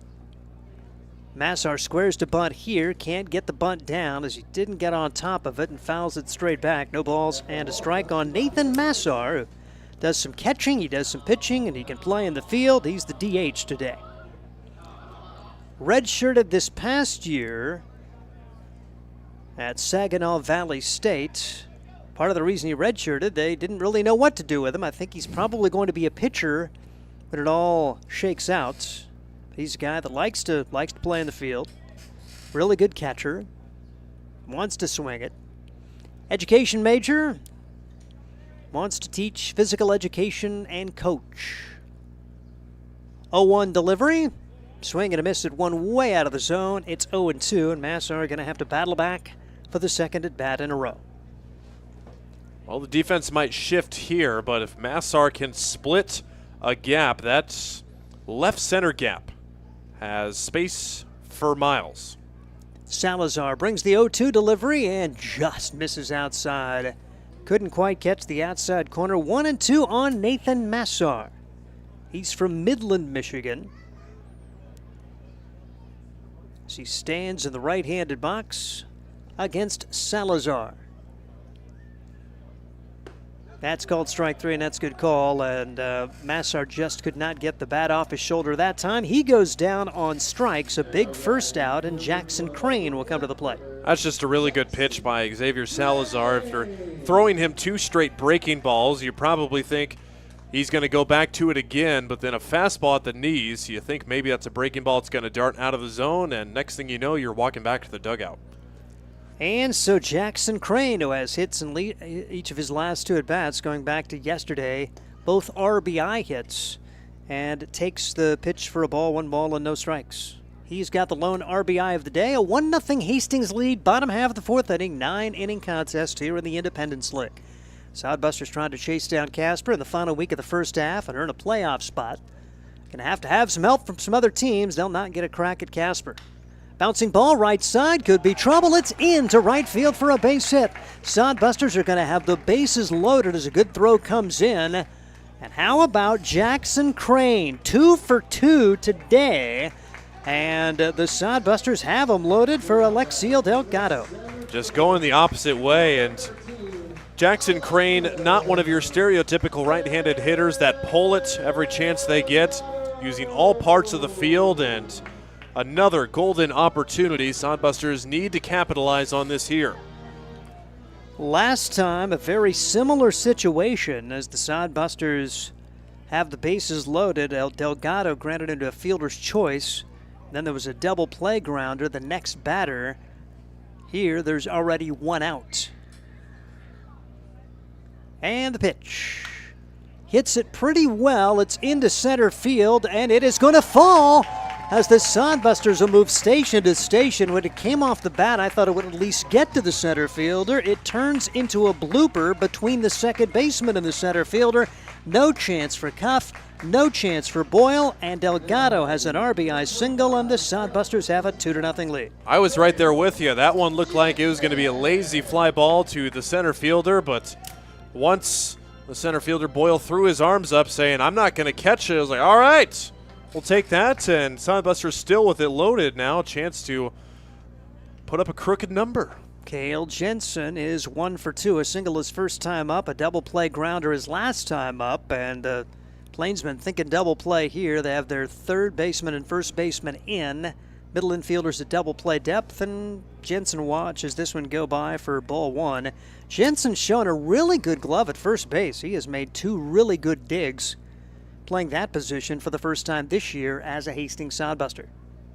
Salazar down to the count, 1-0. He's out of the stretch and the pitch. Jensen goes the other way with it and fouls it off. A few feet from extra bases and probably 2 runs batted in. Cale Jensen, it's interesting the way it works out. A lot of times you don't think your leadoff guy is going to be up there in an RBI chance, but he comes to bat with the bases loaded for the second time. Last year, this would have been the guy you would have wanted up there with an RBI opportunity. Still trying to get his legs under him here. And summer ball, just a couple of hits, although one of those did come today. Bounces this one toward the left side, and that is going to get into foul territory, and no damage done. Yamato Sato had it hit him in foul territory. Thankfully, he was in foul territory. Otherwise, that would have been an out. Well, that's why they always tell you at third base, take your lead in foul territory. And exactly that case there. I mean, Sato really running at full speed, likely didn't even see the ball, but fortunately in foul territory, otherwise he would have been out. So Cale Jensen going to have to battle here, try to put one in play and see what happens. If it stays fair, it probably gets a run home. I don't know if they would have had a play on Cale, but it did scoot foul. Salazar would love a strikeout right here against Cale Jensen. Now Cale steps out, Salazar breaks contact, we'll get ready to go again. Bases full of Sodbusters, 2-0. Hastings with runs in the second and the fourth. Salazar's pitch. Swing and a miss. A large K in the course of this game, and it'll be up to Jack Borgman if Hastings is going to get more than one. How about a time to break out of a slump right here? Bases loaded, chance to give your team some good breathing room. Can't think of a better opportunity here for Jack. Jack Borgman, a math education major. He's at Northeast Community College. Stands in the right-handed box. After his Northeast teammate, Jensen went down on strikes. Pitch way outside. Good stop for Bradshaw to save a run. Bases full of Sodbusters. Sato's at third. Crane at second. Delgado at first. Alexiel has the RBI this inning. Tyler Welch has already scored. How about the day for Tyler Welch? 2 at-batsmen, 2 runs scored. The designated HBP and run scorer for this Hastings Sodbuster team. 1-0 the count. And the pitch. Fouls it away. Count goes to 1-1. Yeah, Jack's had his success here at Duncan Field, hitting .421 at Duncan coming into today. All 3 of his doubles, all 6 of his runs batted in coming here on the home field. Jack stepped out momentarily. Now he's back at the box. 1-1 the count. Sodbusters on top, 2-0. Trying to put a big dent in this one and win for the 6th straight time. 1-1 delivery. Bouncing ball left side. The shortstop's got it. Sets, throws to second. Out just barely. Dadgummit. Runner at first did not slide. That may have been the difference between an opportunity to score more runs. Delgado disappointed with himself right there. And when all is said and done, the Sodbusters will settle for 1 run. 1 run on 2 hits.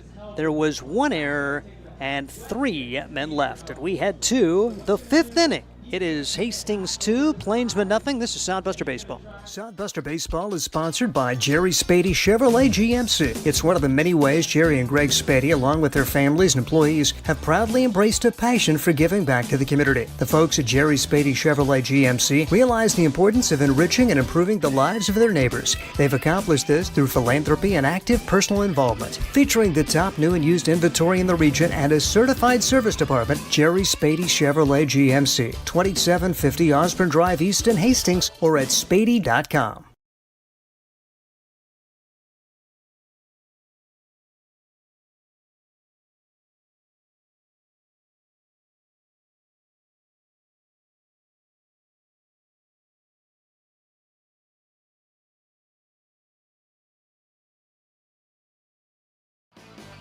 Make your next pit stop at the Coach's Corner. A friendly staff and a deep lineup of snacks. You can find Coach's Corner in North Hastings on Osborne Drive East. More than just a gas station, Coach's Corner is the place to get delicious pizza made fresh for you and your family. Don't take our word for it. It's so good it'll be featured at selected Sodbuster home games this season. For a convenient and clean experience, be sure to check out the new convenience store in North Hastings, Coach's Corner. We head to the 5th inning. Fun contest. Hastings with single runs. Feel like they probably should have gotten more, but we'll take it at this point. It's been enough for Jaden Jurgensmeyer, who's been dynamite. We'll give you back to Ryan Valenta. Appreciate it. 2-0 lead. Like you mentioned, Steve, definitely could have and should have got more. And this is a Plainsmen team that has been held scoreless since the first inning yesterday. Excuse me, they did score a run in the 6th inning. But 2 runs in the first, a run in the 6th for the Plainsmen. But nothing yet today, just 1 hit so far. And that came from the 9-hole hitter C.J. Fish to break up a streak of 8 straight retired by Jaden Jurgensmeyer, who is back out for his 5th inning of work against 6, 7, and 8. Sam Bradshaw takes strike 1. While we were away, we had a new contest at Duncan Field. It was kind of a blindfolded find the cash envelope on the ground. Had a young fellow participating. And look at the swing and the miss there by Sam Bradshaw. He was getting so far off course. Home plate umpire T. Smith stopped him, went over, picked up the envelope, and just smacked it down right in front of him. So that young man, I believe, won the money. So that's awesome to see. Ground ball softly hit to Morales on the run. Field, throw, you betcha. Dino Morales with a sparkling play to retire Sam Bradshaw for out number 1. No Josh Brenner at shortstop, but Dino certainly capable and made a really good throw. Cale Jensen didn't have to dig that one out of there. Yeah, unfortunately for T. Smith, they didn't tell him that was the envelope that had the umpire's pay in it. So it's he's not going to be part of the post-game meal tonight. No. Also, he just cost him his own money. Pitch is a ball inside to Andrew Cuff. Like we mentioned, Andrew's parents here, all the way from a long ways away, and they were actually part of one of the in-between inning contest games. Mount Angel, Oregon, Centralia Community College. He takes strike 1, 1 ball and 1 strike. So Andrew Cuff seen his first debut, or his first game as a Plainsman. He struck out swinging against Velasquez back in the 3rd inning. Pitch to him up high, 2 balls and 1 strike. Jurgensmeyer, I said Velasquez again, didn't I? Jaden Jurgensmeyer at 69 pitches now. About to deliver pitch number 70 with this 3-1 pitch. Grounded to the right side, backhand stop, on to first. Excellent play, Jack Borgman. He's got some heights, but he can get around on the infield. Besides playing a corner, makes a nice play for out number 2. Look, much more fluid on that particular play. We've seen him play dynamite first base, coming off the bag and running down balls that you think second baseman are get it to from his first base spot. So Jack showing a lot of versatility with his play today. Adrian Amasquita bats with 2 outs, nobody on. Suns decided to creep out a little bit here at Duncan Field, for we've seen clouds all day. High fly ball, right field. Sawyer Duddleston drifting back, makes the play. 3 up, 3 down inning for Jaden Jurgensmeyer. Plainsmen still scoreless through 5 innings of at-bats for them. Sodbusters will try and get some more after this. Hi, I'm a baseball umpire. My job can get pretty stressful. I have to keep my eyes open at all times, and if I don't make the right call, people boo me. So to relax, I visit a Nebraska lottery retailer like this one and buy some scratch tickets. It always calms me down. Hey, you cut in line. I did not. All right, you're out of here. Hey, he didn't cut. All right, you're out of here. I feel better already. The Nebraska Lottery. Top prize odds vary by Dog Roll game. Patrol provides reliable and professional pet waste management services in the Hastings area. Hire Dog Roll Patrol today and spend more time enjoying your furry friends and less time cleaning up after them. Depending on your location and number of pets, Dog Roll Patrol will work with you to come up with a schedule that best fits your situation. Dog Roll Patrol takes great pride in their work. Family owned and operated out of Hastings. Get a free quote and details on the services at dogrollpatrol.com. Bottom of the fifth. Busters looking for more. They're going to have a good part of their lineup due up. 3, 4, and 5. Sawyer Duddleston, Dino Morales, Tyler Welsh due up for the Sodbusters, who lead it 2-0 after 4.5 innings of play. Checking out some other action in the Independence League. Other games just getting underway, but hasn't stopped Oahe and Spearfish from scoring some runs early. Oahe leads the Sasquatch 3-1 in the bottom of the second inning. Fremont and Casper just getting going in Casper. That game is having Fremont with the bases loaded with 1 out in a no-score game in the second right now. And like we said, if you are a Sodbuster fan, you are a Fremont fan for the next few days, because they have a chance to beat Casper and trim the Independence League lead down to 1. Sodbusters currently just 2 games out of first place. Then again, it didn't help the Sodbusters getting swept at Casper just a few weeks ago. Sawyer Duddleston takes strike 1 from Xavier Salazar. Besides the second and fourth inning, Salazar's had a nice outing. It's been a leadoff hit by pitch to Tyler Welsh that has caused him problems, and there's another leadoff hit by pitch, and Salazar just turns his back, shakes his head in frustration there. His third hit batter, and at first base is Duddleston. Little production at the top of the order. Sodbusters have not gotten much, just 1 for 8 for their top 4 hitters in the lineup, and we'll see if Morales can come through. The only hit in the top 4 in the lineup from Cale Jensen to lead off the game. Dino Morales 0 for 2 has struck out and flown out. Morales had an excellent spring for York University. A .374 average in 46 games where he was a starter. 20 multi-hit games and 2 4-hit games for Dino in the spring. Sprayed foul out of play, no balls and 1 strike.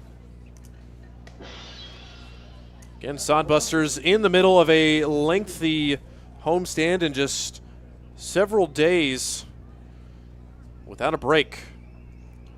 Going to finish up their game tonight, have Fremont for 2 tomorrow and Friday. And the Prospects come to town for 3 games in 2 days, Saturday and Sunday. Then 3 with the Moo in Fremont Monday through Wednesday, before the Sodbusters finally get 2 days off. Morales instead will draw over a throw to first on Duddleston. Sodbusters have stolen quite a few bases this season. Definitely a lot more than they had at this point in the last season. Morales into the right center gap, but having a beat on it and making the grab is Luke Froelich for the first out of the inning. Unfortunate, the Sodbusters had found a way to do the little things, advancing runners, scoring with 2 outs, and it's been kind of a struggle this game, even though they've got 2 runs on the board. Just putting the ball in play to try to advance a runner could be big, particularly here at Duncan Field, and hopefully that doesn't come back to haunt them later. Just doing the job. You know, it's a lot of fun to be the hero and get the big hits. As Welsh grounds it to third, Whitaker goes to second and just gets the out. And Duddleston is retired, has a hard slide into second to make sure there's no return throw to first. And a fielder's choice puts Tyler Welsh at first, so the first time he hasn't been hit by a pitch, but he's on board for the 3rd straight time tonight. Again, you got that runner at first and 2 men out. Probably going to take 2 runs to get him home unless Sada can really gap one severely here. But if you move the runner with nobody out, at least you got a better chance to score here with 2 outs. Yamato Sato picking up a hit in his first at-bat, his 4th of the season.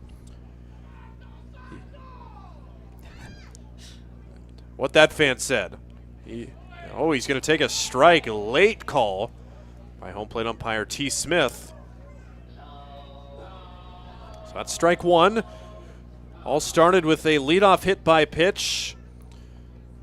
Sodbusters have gotten that run home when they've got the leadoff guy on in 3 of those 4 innings. Sato ropes it to center. Going way back is Boyle. He dives and he can't make the play. Around second, on his way to third, Welsh. He's got the green light. Sato at second. Here comes Welsh. He scores. RBI double, Yamato Sato. And just like that rocket of a hit has the Busters up 3-0. Mentioned it was going to take a pretty big one to score Welch all the way from first, and they got it. He had the hardest hit ball of the day yesterday, had nothing to show for it today. An extra base hit for Yamato. And how about that? Tyler Welch, Mr. Run Producer, he has his 3rd run scored, and Sato, all the credit to him with the RBI. That was a missile off the bats. See if we can get we got somebody near the dugouts. That is head coach Bo Boyle. He's walking towards the gate. It's a little bit of a delay there. The Sodbusters coming back with a run here in the 6th inning, and now into right field. Nathan Massar has a base hit. Here comes Sato to the plate. The throw from right field is not in time. Nathan Massar, pitcher by trade, RBI base hitter by night. The 4th run of the game. Sodbusters up 4-0. Eerily similar to what happened Saturday in that doubleheader with both Sato and Massar coming up with 2-out RBI hits. Get that tack on. It looked like it was going to be a disappointing inning after the leadoff hit batsman, but 2 large 2-out RBI hits from Sato and Massar, and the Sodbusters hope they're not done yet as Jackson Crane tries to continue his hot streak. That is just an excellent piece of hitting by Nathan Massar going the other way and giving the Busters another run here in the 5th. And now it's Jackson Crane's turn, and that falls for a base hit. Here comes Massar around third. The throw to the plate again, not in time. Crane to second. He's safe. Mr. Automatic does it again. 3 for 3. 3 singles, 2 RBIs in the game. Jackson Crane invincible right now. Very cool. And you have something like that happens last night. That's got to give you a boost of confidence. So you just come out there, see the ball, hit the ball, bring in runs. Jackson Crane, how about his story? And how about the bottom of the order? Sodbusters have gotten very little out of their first 4 batters, but you look at 5 through 9, all of the runs produced coming in that part of the lineup. So with 2 outs, 3 consecutive hits, a double, and 2 singles, has a crooked number for the Busters. They're up 5-0. And still with a chance to keep the line moving is Alexiel Delgado. He drove home the 2nd run of the game in the last inning. Salazar delivers. It's in there for a strike. Well, Salazar's pitch counts mounting this inning specifically, but he's only at 75 pitches on his outing. So Delgado, the 7th Buster to come to the plate here in the home half of the 5th, and he takes a feeble hack at it and goes around for strike 2. Delgado 1 for 2, had that RBI single in the 4th inning and reached on a fielder's choice in the 2nd. Jackson Crane leads away from 2nd, and he's going to get to 3rd on the wild pitch. And he stands there with a 1-2 count now. Both Sodbusters' previous hitters, Massar and Crane, with singles and good base running with the throw coming through to take the extra base at 2nd. And now another wild pitch could give Hastings another run.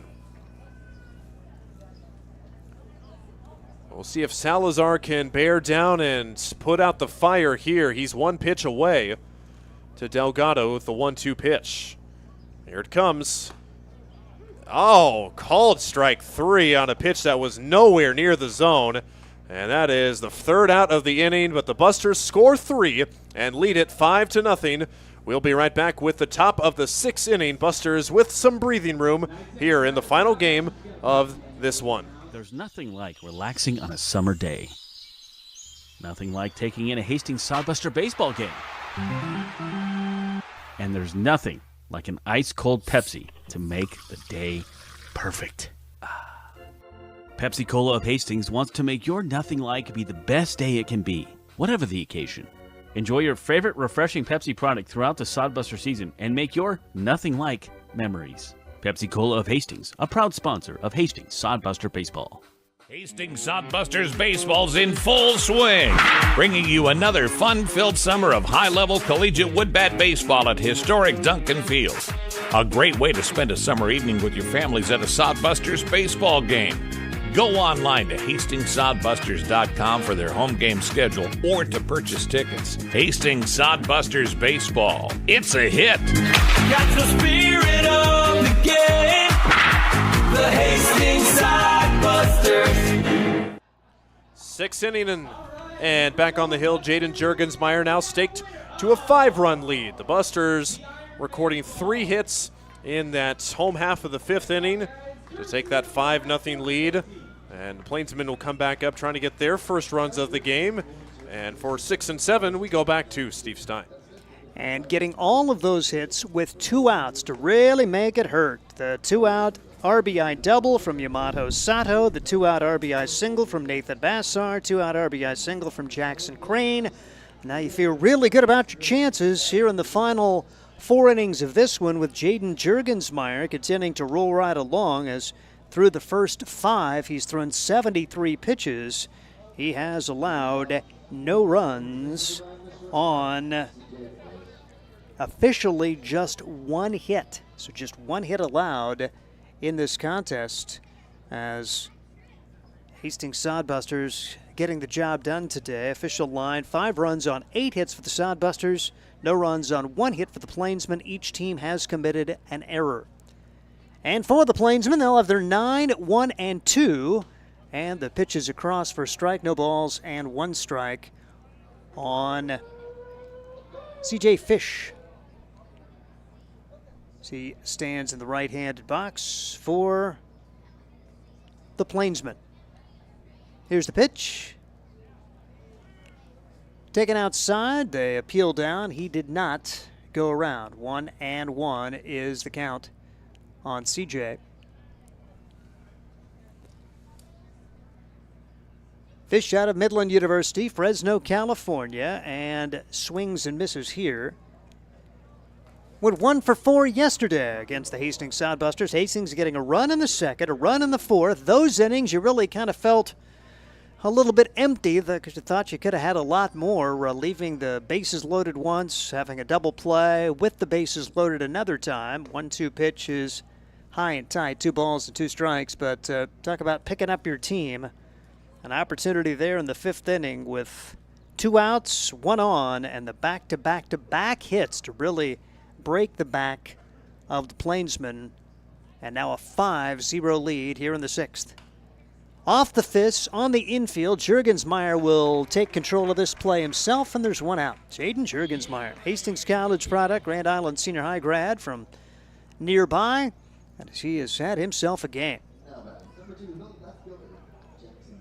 It'll be Jackson Brooks back to the top of the order. He is 0 for 2, a strikeout and a ground out, his first 2 opportunities for the Plainsmen. Right-hander on the mound, lefty in the batter's box, and the pitch is across for a strike, no balls, and 1 strike. And trying to put another 0 on the board here, keep the momentum on your side. Don't want to give it up after you just scored 3 to really put the Plainsmen in a hole. You want to beat the Plainsmen, but then you really want to build them up and say, all right, go guys, because they are going to be making the long road trip to Casper. You want to beat them quickly. So if they're going tonight, they can get out of town, get a good night's sleep, because you really need them to beat Casper.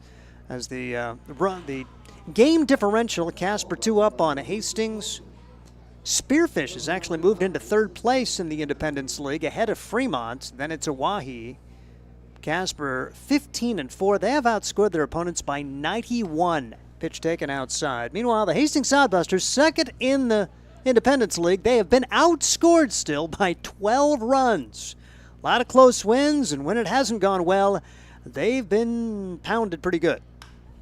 That's just the kind of way summer ball goes sometimes. A high fly into left field. Excellent effort for Jackson Crane as he slides, could not make the catch. And it's 2 balls and 2 strikes. And he's not Superman. He's done a lot of things well. 3 for 3 in this game with 2 runs batted in, and got very close to making a tremendous play in foul territory. That was it right there. I thought he had it off the screen there. Slid, had it off the tip of his glove, but excellent effort nonetheless. As the pitch way high and outside on the leadoff man for the Plainsmen, Jackson Brooks. Pitch is bounced foul as Jurgensmeyer trying to get another out here in this 6th inning. 5 runs for the Hastings Sodbusters in the contest on 8 hits. After they had only 2 hits the entire game yesterday. Hard hit ball, but right at the second baseman. Borgman's got it, no problem, as he has played errorless over there for the Hastings Sodbusters. And there are 2 outs with Brady Boyle coming to the plate.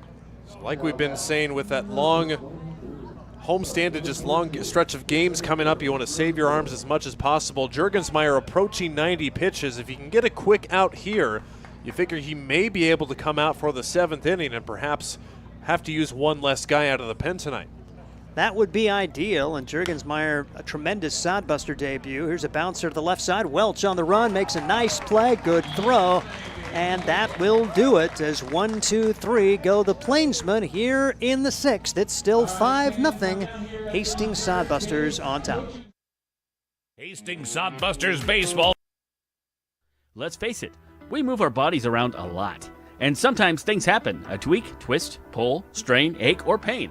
At Fisk Chiropractic and Sports Care, their goal is to restore your mobility, keep you moving, and ensure your rehabilitation is effective, efficient, and stress-free.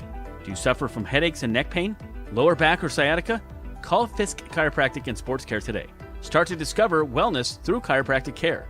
Fisk Chiropractic Sports Clinic.com. Start feeling better now. Hastings College has reimagined everything. As a sophomore, you'll spend part of a semester studying abroad, and they'll cover the cost. Recognizing it's a digital world and how you learn, they'll give you an iPad Pro and Apple Pencil, tools that'll help you engage, whether you're on campus or in Paris, plus internship opportunities and professors who mentor you. Hastings even provides books. At Hastings College, you'll go somewhere. Go to hastings.edu/discover for more. Out of the bottom half of inning number 6, the Hastings Sodbusters, they own a 5-0 lead. And how cool is the head coach for the Plainsmen? Bo Boyle is taking part in an online contest. They're asking him trivia before his team comes to bat. Just like a very relaxed young man. That's why it was stunning to everyone to see him get thrown out yesterday. And Hilton Merriman is assistant coach, but Brian Frew having a moment with the head coach and see if he's going 3 for 3 on his trivia questions today. So pretty interesting. Okay. I think he got at least 2 of them. Yeah. The last one was the question of I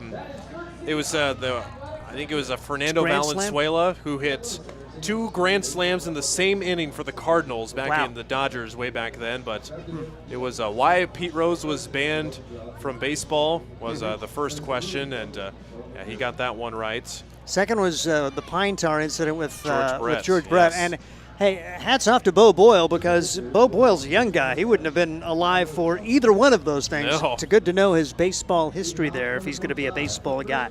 And the Sodbusters try to tack on here, leading at 5-0. It's going to be Cale Jensen on the hill as Hastings trying to add some more. And there is a new Plainsman pitcher, as I was so intent on watching things going on, and it looks like it is.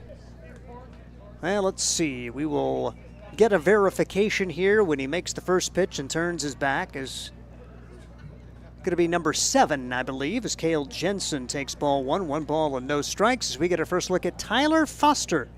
Tyler Foster, relief outing for Xavier Salazar, who was able to battle his way through the first 5 innings of this one. Escaped major issues in the 2nd and 4th, but just could not get that 3rd out in the 5th, and consequently he was pulled out. So Tyler Foster Makes his home in Arizona, but plays at Midland University and still trying to find the zone as he is followed behind Cale Jensen, 3 balls and no strikes. Jensen had a hit to begin the game, and he has the only hit out of the top 4 in the batting order. The only other guy to reach in that top 4 was Sawyer Dedleston, who was hit by a pitch his last time. A walk here for Cale Jensen, who's looked very good at first base. And with some solid outfielders, that may be a place that we see Cale a little bit more as this season goes on. So for Foster on his spring season for Midland, actually was not a pitcher, but did see some time in the field in 16 games. So perhaps making his first time a pitching appearance. Pitch inside, it nearly got a piece of Jack Borgman. 1 ball and no strikes. And if you're Jack, I know you don't want to take a hit by a pitch, but maybe that's the thing that gets you going again. Salazar wrapping up 5 innings. He had 3 hit batsmen to go along, 5 strikeouts and a walk. Allows 5 runs, 4 of those earned on 8 hits. And Jack will foul this one away. 1 ball and 1 strike on Jack Borgman, 0 for 3 in the day. A strikeout, a pop-up, and a fielder's choice grounder. That foul ball right at the feet of Joel Skipper. I'm yelling back at him, do the same thing, but hit it that way, and you'll get a hit. 0-1 pitch, runner goes, it's in the dirt, throw down to second, not going to be in time. Really tough pitch to handle, tremendous scoop there from Sam Bradshaw with the backhand to get anything on it, and a stolen base for Jensen. He is in scoring position with nobody out here in the 6th. Yeah, just an impressive feat just for Bradshaw to get some heat on that, let alone make it a close play.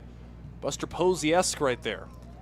So Borgman, 2-1 count on him, and he swings and pops it up foul. It goes to 2 balls and 2 strikes on Jack Borgman. Isn't baseball a thoroughly frustrating game? When it's going well, everything's falling, and when it's not, it feels like you couldn't get a hit with a beach ball coming at you. 5 runs, 8 hits for the Sodbusters. No runs, 1 hit for the Plainsmen. Each team has committed an error. Runner goes from second to third. Off-speed pitch taken high. No chance. Jensen, great read. He has 2 stolen bases on this trip on the bases, and he's at third base with nobody out. Just an excellent read there. As soon as as soon as Foster turned his head, kind of got a hopping lead, and that first movement, gone. No chance to catch him. Had 5 stolen bases all of last summer for the Hastings Sodbusters, and he has 2 stolen bases on this trip around. And now a walk. Sodbusters get Jack Borgman aboard, so the first 2 have reached via the walk, and a chance at a knockout inning perhaps with 3, 4, and 5 coming up. First and second, nobody out, and a 5-0 Sodbuster lead. So we'll see what Sawyer Dedleston can get done. Goose. And yes, if you've seen the movie Top Gun, just look at my wife. Didn't know Jack Borgman. Did not know Sawyer Dedleston. Just showed her a picture. Oh yeah, that's Goose. Yeah. That's what she thought he looked like. Yes. I said his nickname is. What do you think his nickname would be? Well, it looks like Goose. And yes, that is exactly what she said. So. Awesome. 1 ball and no strikes on Sawyer Dedleston. Standing in the right-handed box, one of the many Arkansas Tech Wonder Boys. 1-0 delivery. It's in the turf. Here comes Cale Jensen home. Wild pitch, and the Sodbusters lead at 6-0 as Borgman advances to second. And now Dedleston ahead in the count. Getting away from things here. That 3-run 5th inning opening things up. And now the Sodbusters have a run here in the 6th. And nobody out, looking for a huge inning, trying to get the offense going. Like to swing the bat a little bit better with the Fremont Moo coming back tomorrow and Friday. 2-0 delivery. Across for a strike, 2-1 the count on Sawyer Dedleston. So walk, a pair of stolen bases, and a wild pitch getting Cale Jensen home. And Jack Borgman now at second base with still no one out. As the right-hander is on. Tyner Foster brings the pitch, and this one is bounced to the third baseman. It's booted. The pickup, the throw to first is still going to be in time. Nice job there to hang with it for Kyle Whitaker. And an excellent job for that first baseman, Dean Rizzo, to come off and make sure he got the tag. It's 5-3 on the putout. Borgman has to stay at second, and Dino Morales will try to produce. Sodbusters getting the 3 2-out hits to open this game up in the 5th inning. The RBI double, hardest hit ball of the day from Yamato Sato at a rocket yesterday that turned into a loud out. Then Nathan Massar follows that with a single. Jackson Crane, all he's done is go 3 for 3. We just featured him yesterday, so I'm sorry we can't interview him again. But usually it's the Ryan Valenta interview curse for the players. Usually, it happened once, Steve. Come on. But not today. It's like that. It's like the Midas touch, a little gold there. And I'm not sure which he had more fun with, as the pitch is a half-hearted effort as Dino Morales, the check swing there. What was the highlight yesterday with the walk-off single or being interviewed by Ryan Valenta? That is, that's right up there. You could also argue today a 3 for 3 day with a couple of RBIs. Yes. Borgman took a couple of steps toward third, and so that forcing Ty Foster to step off. 0-1 delivery. Morales, a mighty swing. It was not hit with much authority, though, kind of off the handle, and it'll be an easy play for the center fielder, Brody Boyle, and there are 2 outs in the inning. Just getting fooled on a lot of swings today. We see a lot of hard swings that, those are going a long way. No, not really. That was Delgado's single in the 4th inning. We thought that was going to be a fly out, except went to very shallow center field, so ball playing tricks on us today. Here's Tyler Welch. All he's done is get aboard 3 times and score 3 runs. He's got half of the Sodbuster runs scored. Takes strike 1. He got hit by a pitch his first 2 times and then grounded into a fielder's choice, but he would be the guy who mowed it around all the way from first on Yamato Sato's double. Off-speed pitch just misses. 1 ball and 1 strike on Tyler Welch, the Arizonan playing his college ball for the Hastings College Broncos. A returnee from last year's summer squad, hit .250. 0-1 delivery. Borgman takes off. Pitch called a strike. Throw to third. Not in time. Sodbusters finding something here against the pitching effort of Ty Foster and the catcher Sam Bradshaw, and it's the 3rd stolen base of the inning for the Hastings Sodbusters. And just the 3rd stolen base of the game, too. Busters hadn't stolen one. They had to advance on a couple of wild pitches, but they've got something about the timing of Tyler Foster that's allowing them to run freely. 1 and 2, 2 outs. If they can steal another 2-out run here, and a bouncing ball right side, but this is going to be fielded cleanly. A good job for the first baseman, Dean Rizzo. Big Rizzy making the play himself, and that will do it for the Hastings Sodbusters. They do come up with a run on no hits, and they leave 1. As we head to the 7th inning, 6-0, Sodbusters. Core CPAs is your locally owned, full-service accounting firm. Our team of professionals have years of accounting experience and focus on building in-depth relationships with our clients. Our comprehensive and customized solutions are tailored to your specific needs. We pride ourselves in our commitment to integrity, objectivity, and professionalism. At Core CPAs, we provide tax services, payroll, bookkeeping, assurance and financial reporting, and much more. Visit our website at corecpas.us. Blue Fork Kitchen features elevated comfort food in a family-friendly, fast casual environment. With a full menu, you can sit down for a nice meal or order online for pickup. From salads and wraps to burgers and steaks, Blue Fork Kitchen has your kind of food. Open Tuesday through Thursday, 11 to 9 p.m., and Friday and Saturday, 11 to 10 p.m., with a special brunch buffet Sunday from 9 to 2 p.m. Blue Fork Kitchen is located in the Cimarron Plaza, 38th and Osborne Drive in Hastings. Like them on Facebook. We bring you Hastings Sodbuster baseball 6-0, and I believe it's Xander Hardy warming out there for the Hastings Sodbusters with his team up by 6. Jaden Juergensmeyer could be nearing the end of his day, just from a pitch count standpoint. 87 pitches, 67 strikes. He has been dynamite, allowing just 1 hit. And how about the pitching in this homestand for the Hastings Sodbusters? Beating Fremont 3-1 and 5-1, then another 3-1 victory. 4-3 against the Plainsmen, and really you thought that Marcus Miller pitched certainly well enough to even allow fewer runs than that. A really good start for him yesterday. Good bullpen work, and picking up the win in relief yesterday was Creighton Jacobitz with a perfect 9th inning, and the Sodbusters would get the winning run across. But pitching has been amazing this week, Ryan Valenta. And even tonight for Juergensmeyer. Just 2 base runners total in the game. Had the single in the 3rd inning and the error that reached in the 4th inning. Otherwise, Juergensmeyer quite literally has been perfect. Excellent day, and this is just a complete 180 from last year's pitching staff. You had to wonder, are we going to allow less than 5 runs today? But that has not happened here in this homestand yet. Excellent arms here at Duncan Field. And the Hastings Sodbusters have gone where no Sodbuster team has gone before. We'll say about that as this inning ensues. Pitch taken high and tight for Kyle Whitaker, who's off to an 0-for-2 start in this game.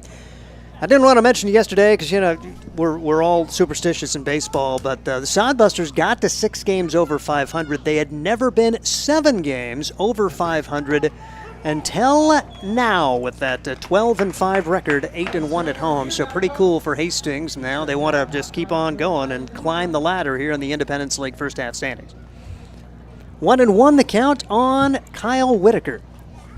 As the pitch comes in, and a big swing, no contact, or one up in his eyes, it's 1-2. Sodbusters 12-5, but still trying to chase down Casper. And they're going to have to do better than tie them because Casper would have the tiebreaker, but they're 3-game sweep. 1-2 pitch way outside. Juergensmeyer had that one get away from him. And it's 2 balls and 2 strikes on Kyle Whitaker. He struck out and grounded out. I mentioned he is the beer batter, so that 3-game beer batter skid that they had not chosen a beer batter who struck out. Although the vast majority of times this year, the Sodbusters have gotten the beer batter out regardless, which that's what we care about up here. 2-2 delivery is just missing 3-2. 6-0. Hastings getting a run in the 2nd, a run in the 4th, then the big 3-run 5th inning. All of those coming with 2 outs. Then Hastings getting a little gift in the 6th with a walk, 2 stolen bases, and a wild pitch to get a run across without the benefit of a hit. 3-2 delivery. Swing and a miss. And Whitaker not going to be happy with that. Goes to one knee, went after one high and tight, and he is gone for the 2nd time in 3 tries.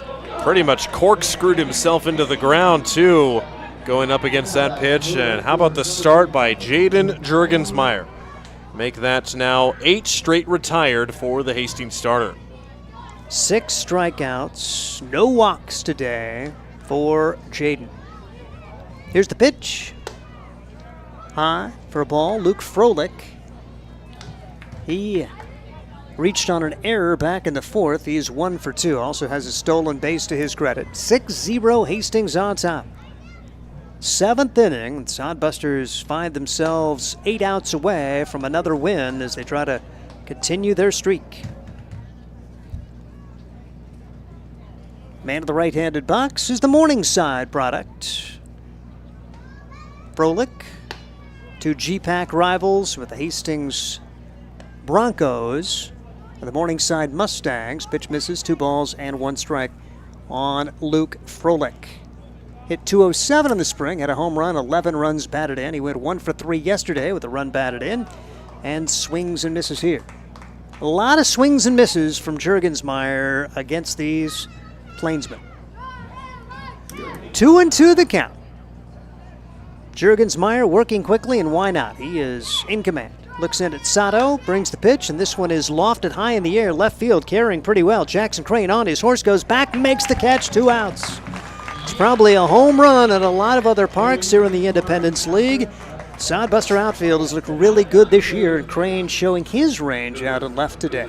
Just shows why pitching here at Duncan Field is so beneficial, especially with the winds hanging that ball up there and giving him plenty of time. 93 miles an hour off the bats for that hit from Froelich.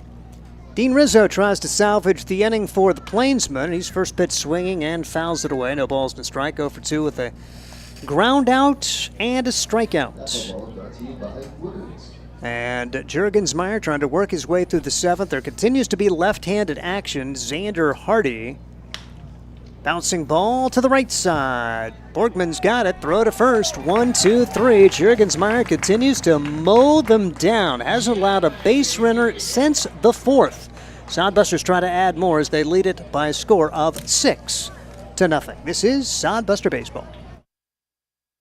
Sodbuster Baseball is sponsored by Jerry Spady Chevrolet GMC. It's one of the many ways Jerry and Greg Spady, along with their families and employees, have proudly embraced a passion for giving back to the community. The folks at Jerry Spady Chevrolet GMC realize the importance of enriching and improving the lives of their neighbors. They've accomplished this through philanthropy and active personal involvement. Featuring the top new and used inventory in the region and a certified service department, Jerry Spady Chevrolet GMC, 2750 Osborne Drive East in Hastings, or at spady.com.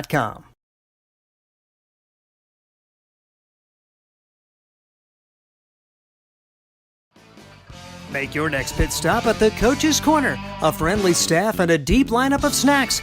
You can find Coach's Corner in North Hastings on Osborne Drive East. More than just a gas station, Coach's Corner is the place to get delicious pizza made fresh for you and your family. Don't take our word for it. It's so good it'll be featured at selected Sodbuster home games this season. For a convenient and clean experience, be sure to check out the new convenience store in North Hastings, Coach's Corner.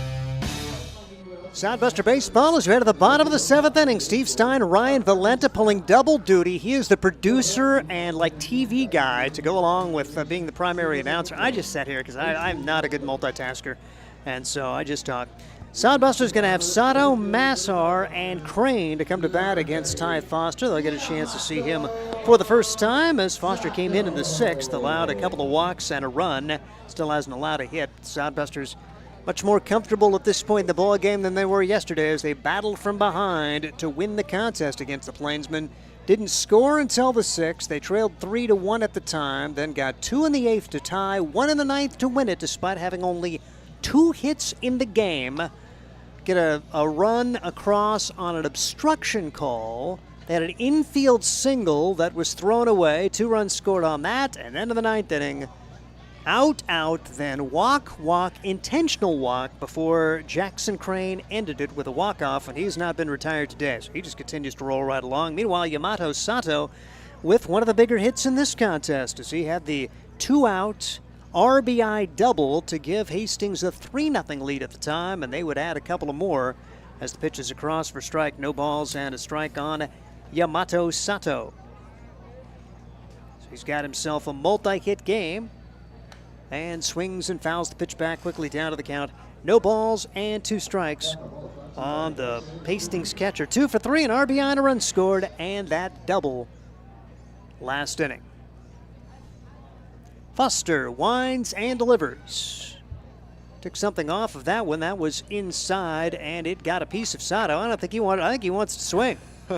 He was going to get back in the box, and I said, no, you go ahead and take your base, Yamato.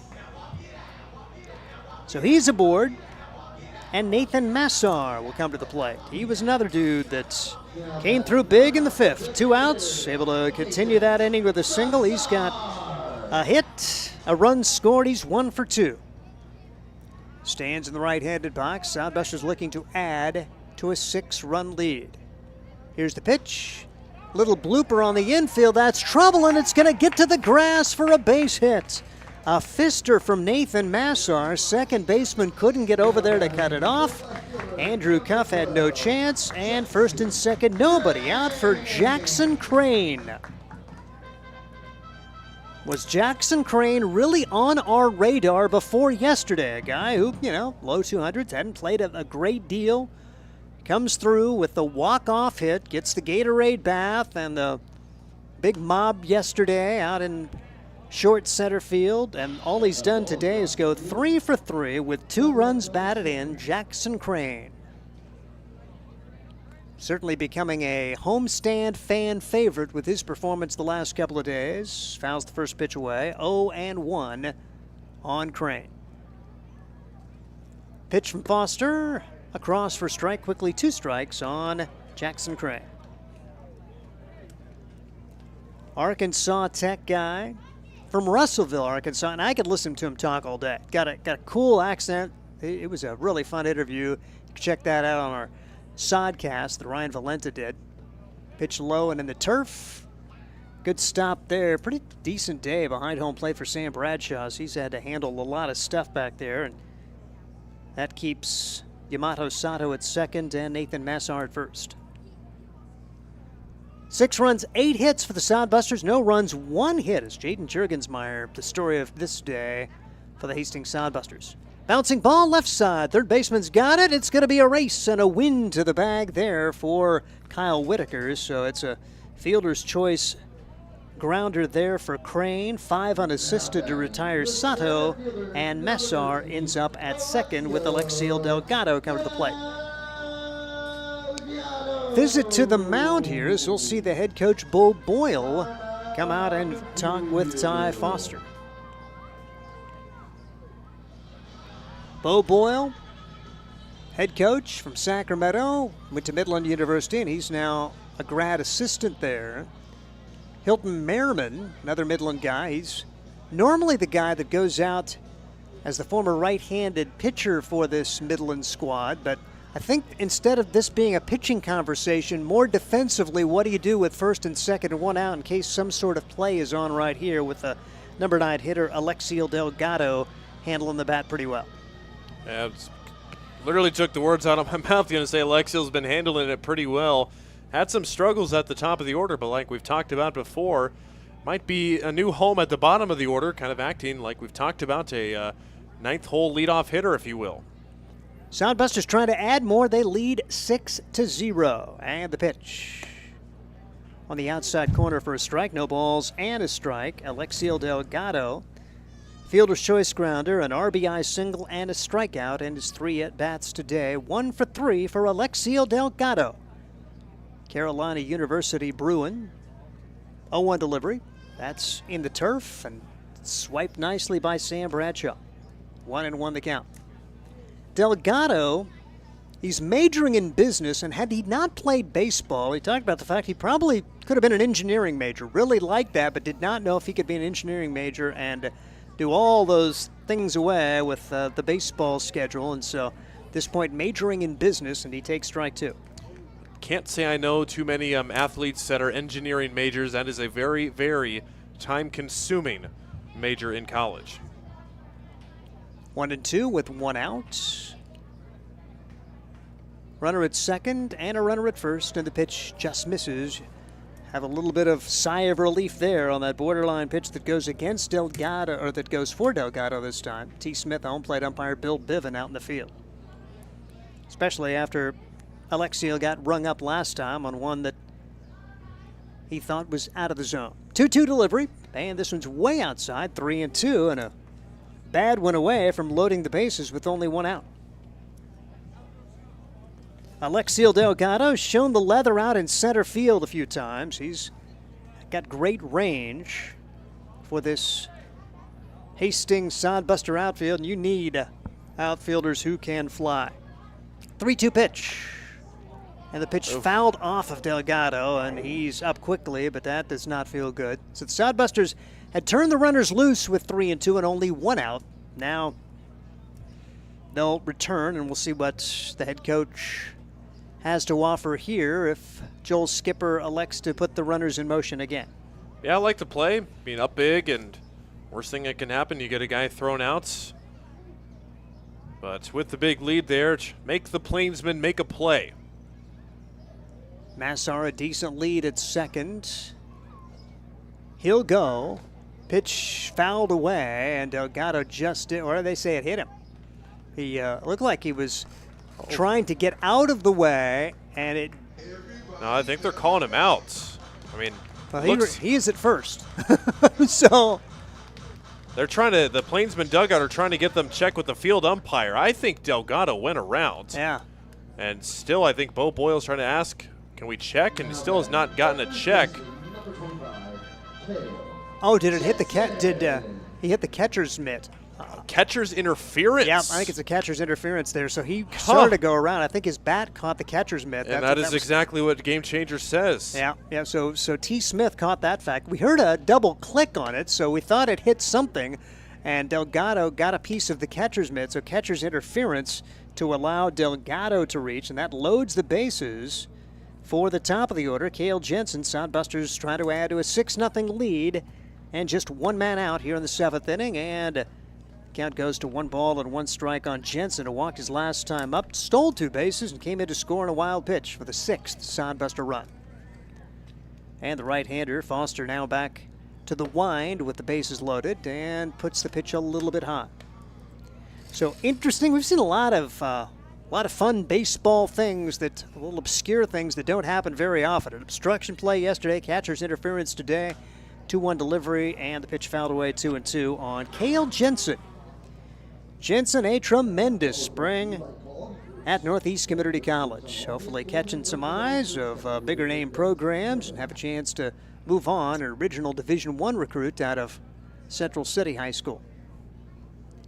2-2 pitch. Forthcoming from Ty Foster. Just misses high and outside. 3-2 now with no place to put him. Bases loaded, only one man out. Yamato Sato led off the inning. Was erased on a fielder's choice grounder. 3-2 pitch. Line drive, right center field. That's a base hit. 1 run will score. Here comes a second run home. The Sodbusters will have runners at the corners with only 1 out. A 2-run single from Cale Jensen, and it's Hastings 8, the Plainsmen nothing. Out the 3-2 pitch there. Foster electing to go fastball like most would. Jensen did not miss it. Drove it into the gap, and Hastings putting the nail in the coffin here in the 7th. And that likely will do it as we see the head coach coming out. That is the second visit. So a pitching change will happen as the score, Hastings 8 and the Plainsmen nothing. We'll tell you about the new pitcher when we come back. Hi, I'm a baseball umpire. My job can get pretty stressful. I have to keep my eyes open at all times, and if I don't make the right call, people boo me. So to relax, I visit a Nebraska lottery retailer like this one and buy some scratch tickets. It always calms me down. Hey, you cut in line. I did not. All right, you're out of here. Hey, he didn't cut. All right, you're out of here. I feel better already. The Nebraska Lottery. Top prize odds vary by game. Dog Roll Patrol provides reliable and professional pet waste management services in the Hastings area. Hire Dog Roll Patrol today and spend more time enjoying your furry friends and less time cleaning up after them. Depending on your location and number of pets, Dog Roll Patrol will work with you to come up with a schedule that best fits your situation. Dog Roll Patrol takes great pride in their work. Family owned and operated out of Hastings. Get a free quote and details on the services at dogrollpatrol.com. As we return to Sodbuster baseball, and a guy that gets a chance to pitch on his home field, Logan Kennedy. He's from Hastings High School. He's been out of high school for about a year and a half and still looking for his next college stop. So he's hoping to catch some eyes and get the opportunity here to play some college ball. And right now, what better way to learn than play against college competition? So we'll see what happens here for Logan Kennedy. And comes in really a no-pressure situation. His team already down 8-0, so just come in, throw some strikes, see if you can get some outs, and help your head coach, Bo Boyle, and your assistant, Hilton Merriman, by eating up a couple of innings here with this long road trip forthcoming for the Plainsmen. Well, that's just about as good as a scouting report you can get. That's pretty much everything I had on him, too. Just like you said, no pressure at all, just throw some strikes and maybe keep the lid on a little bit. So looks like Kennedy's having some lid problems, keeping the hat on. But if you got the gas to prove behind us, then have that lid loose all you want, I guess. Bobby pin. Got to get a bobby. He's got the hair. You could put a couple bobby pins in there. I don't know if baseball players probably don't do that. That's a beauty. That was a really good-looking pitch right there. So 8-0 to score. The Hastings Sodbusters are in command as they had hit batsmen to begin the inning. A single from Massar, fielder's choice grounder from Crane, and then catcher's interference allowing Delgado to reach, and then the RBI single from Cale Jensen bringing home 2 runs. As Jensen's had a good day, despite that double play, he's now 2 for 3 with 2 runs batted in and a run scored. And has played stellar first base for the Hastings Sodbusters. Thought that Jack Borgman was going to be a fixture over at first. Really like Ryan Jarvis defensively at first. But if those two guys are struggling offensively, Cale Jensen certainly another option. Yamato Sato's played first. And so here's Borgman back at the plate, looking to get it going. He did walk his last time up. He's 0 for 3 on the day. Jack Borgman. Pitch comes from Kennedy. Off speed, misses. 1 ball and no strikes on Borgman as the Sodbusters taking control of this one as they have now scored in 4 straight innings. 1 in the 4th, 3 in the 5th, 1 in the 6th, and 2 so far here in the 7th. Here's the pitch. Off speed stays high as the hat comes off again for Logan Kennedy. 2-0 on Borgman. With the 2-3, and the Sodbusters hope 4 hitters to bat here in the 7th. Off-speed pitch is missing for ball 3. 3-0 the count on Jack Borgman. Math education major. Stands in the right-handed box.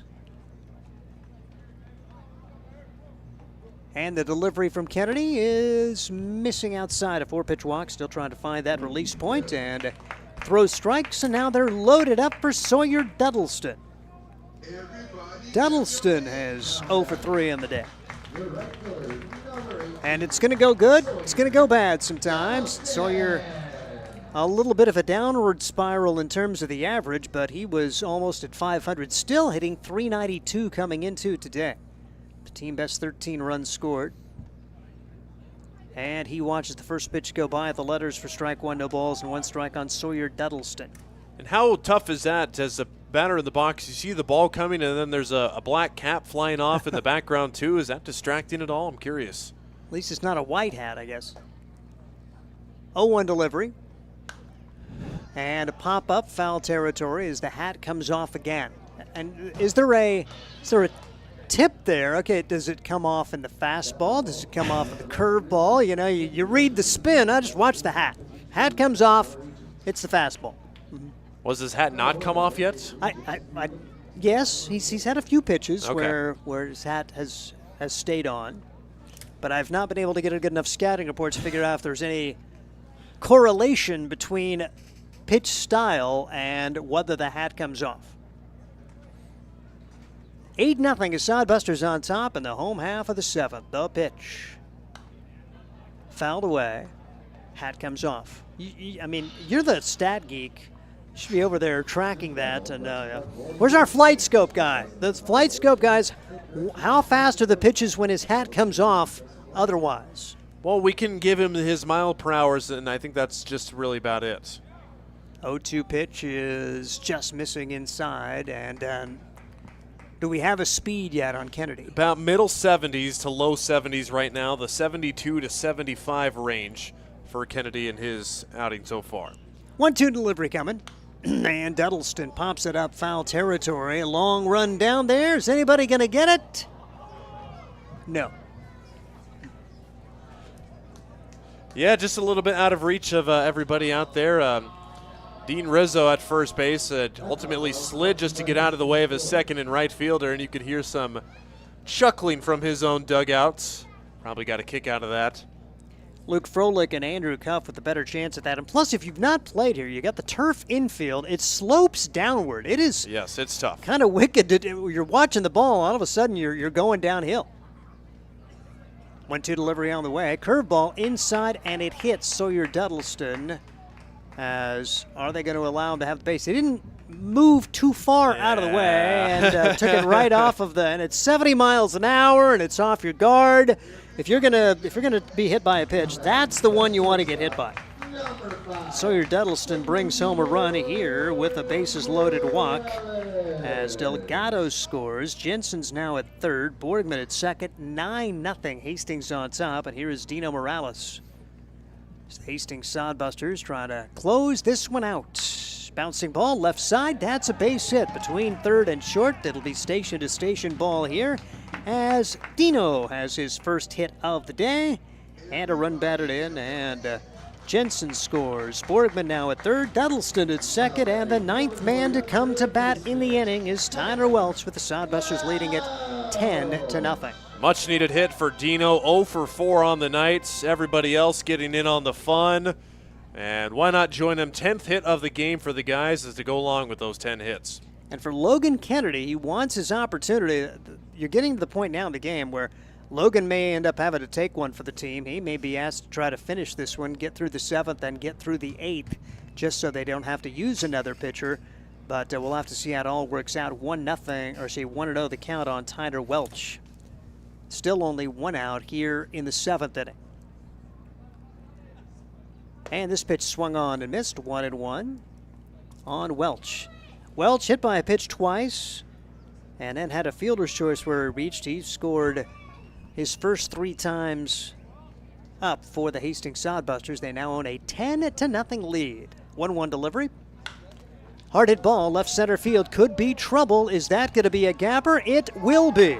1 run will score. A 2nd run comes home. And it's going to be a 2-run double for Tyler Welch. As the Sodbusters continue to swing it well, Borgman and Duddleston score. Morales motors to third base, and Hastings leads it 12-0. Loud sound off the bat for Welsh. That one, a huge hit in the gap.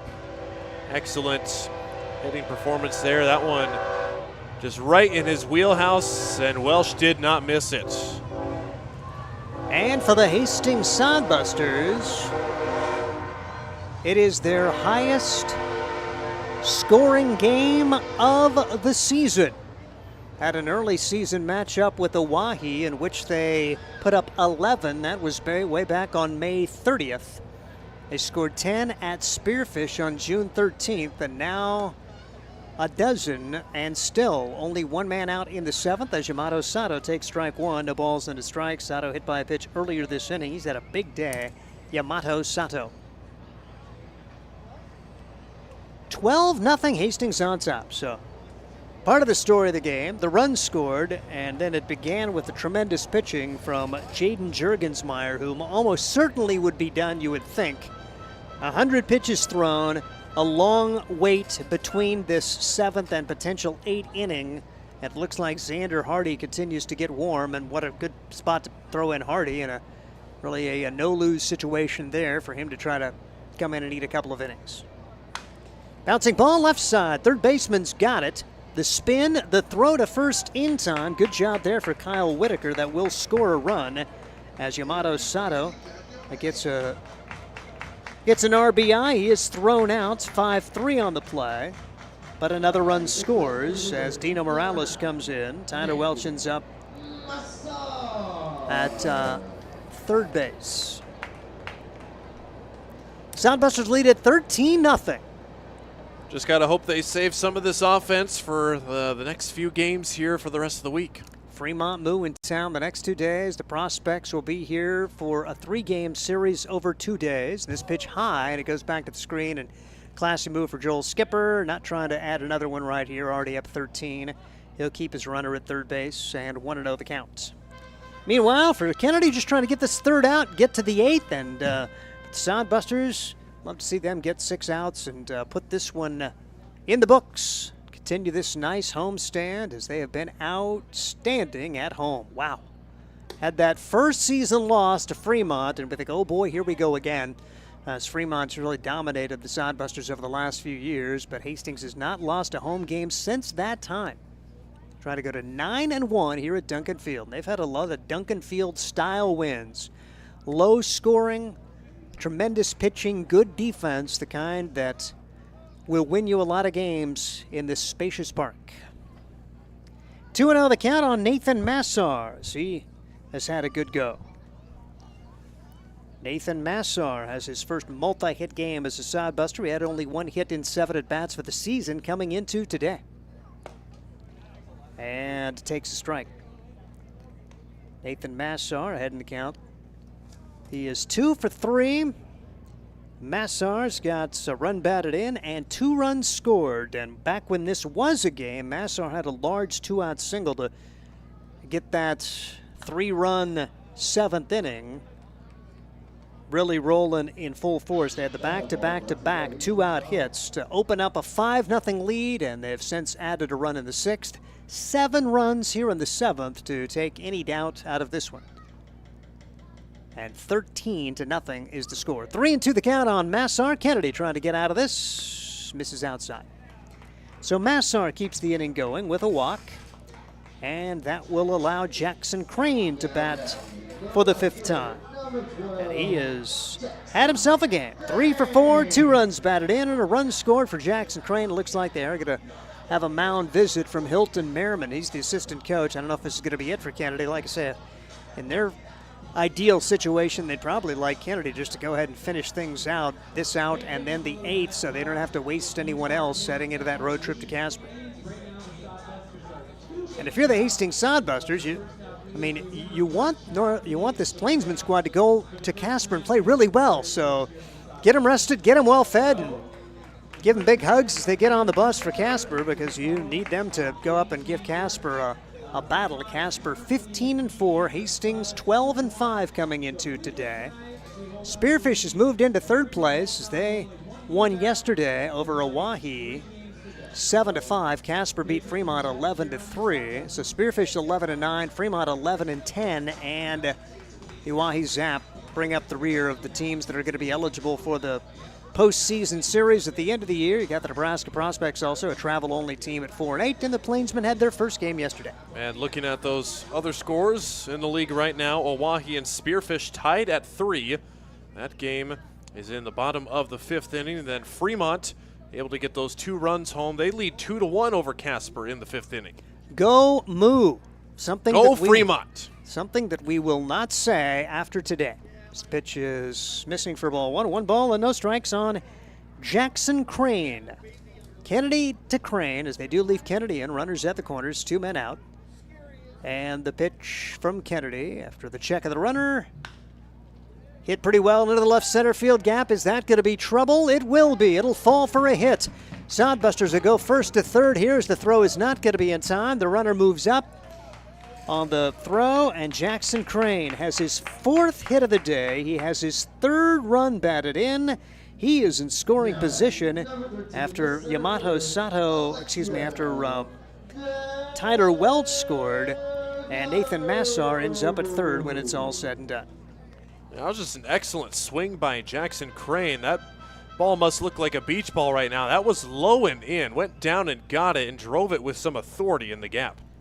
Pitch down low to Alexiel Delgado, trying to keep it going as he takes strike 1. It was at the knees. Runners at 2nd and 3rd now, 14-0 with 8 on the board.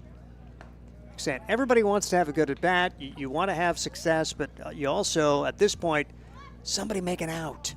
Because again, you'd kind of like to get this game done quickly, get the Plainsmen on the road, and like Ryan mentioned, want to save some of this offense for tomorrow. The pitch is low for a ball on Alexiel Delgado. If I'm home plate umpire T. Smith, I'm expanding the zone. They already gave my paycheck for today's game to a little kid anyway. Oh, wait, I accidentally did that myself. He doesn't know that yet. He'll find that out later. 1-2 pitch. Good job for Delgado to keep it alive. Alexiel Delgado. And he's a ball player. I mean, what a great name to have a chance to say on the radio. It rolls off the tongue. Oh, yes. Heavyweight boxer. In this ring, Alexiel Delgado. And this time he goes down on strikes. So that'll end the inning, but the Hastings Sodbusters have a very good go. They score 8 times, and they lead as we head to the 8th inning. Hastings Sodbusters on top, 14-0. This is Sodbuster Baseball. There's nothing like relaxing on a summer day. Nothing like taking in a Hastings Sodbuster baseball game. And there's nothing like an ice-cold Pepsi to make the day perfect. Pepsi Cola of Hastings wants to make your nothing like be the best day it can be, whatever the occasion.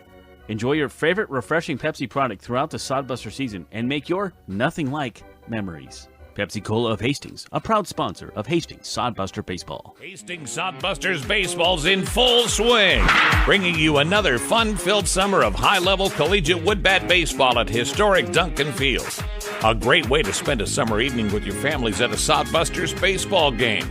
Go online to HastingsSodbusters.com for their home game schedule or to purchase tickets. Hastings Sodbusters Baseball. It's a hit. Got the spirit of the game. The Hastings Sodbusters. It is Sodbuster baseball, 14-0 after the Sodbusters scored 8 runs in the 7th inning, and now they'll turn the game over to Xander Hardy, a left-handed pitcher from Southwest Oregon Community College. He went to Cheyenne East Wyoming High School. He's transferring to Hastings College, so this will be his home field. 0-0, a 6.75 ERA, making 2 appearances so far, 5 1/3 innings. He's allowed 5 runs, 4 of those earned, 4 hits, 3 strikeouts, 5 walks. And he comes in a no-pressure situation, just come out, throw some strikes, try to get yourself 6 outs, young man. And we take it over to Ryan Valenta. Thank you, Steve. And like you mentioned, all of those numbers, those hits, runs, walks, pretty much coming in his second appearance against Casper back on June the 6th. So he has gone almost 2 weeks without taking the hill, but he'll look for a bounce-back performance, as he did give up all of those runs, those 5 runs against Casper, but he did have a scoreless outing against Oahe back on May the 30th. The left-hander digs in, and that one skips into the turf. Sam Bradshaw, the first Plainsman to come up to the plates. It's Bradshaw, Andrew Cuff, and Adrian Amasquita, the first 3 scheduled. That's ball 2. Hardy misses with the fastball there. So like we mentioned, Plainsmen probably getting on the road tonight. Sodbusters will keep it here. That pitch misses outside. 3 balls and no strikes to Sam Bradshaw. He is grounded out to Dino Morales at shortstop twice. The lone hit coming in the first hit coming in the 3rd inning. That was a single by C.J. Fish. Sodbuster pitchers have been lights out since. After a strike, still a hitter's count. And Bradshaw works a walk on 5 pitches. That's the first base runner. Note base runner, not even hit base runner since the 4th inning. And we're in the 8th now. It's a leadoff walk to Bradshaw. Yep, can't stress how important and how fine the outing from Jaden Jurgensmeyer was, a Hastings College guy, a Grand Island Senior High grad. Just tremendous to earn a win here unless something really wacky happens. You never know, but I feel like we know in this one. Pitch inside, almost hits Andrew Cuff. So we mentioned earlier he is from Mount Angel, Oregon, and Steve, you look it up. It's quite a drive there front to Mount Angel. And yes, I believe I wrote it down.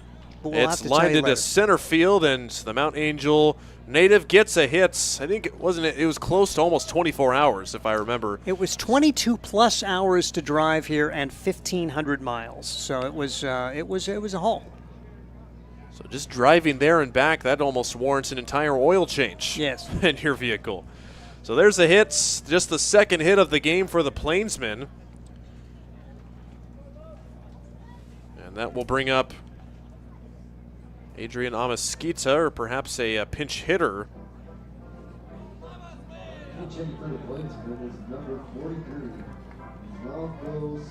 And it is a pinch hitter.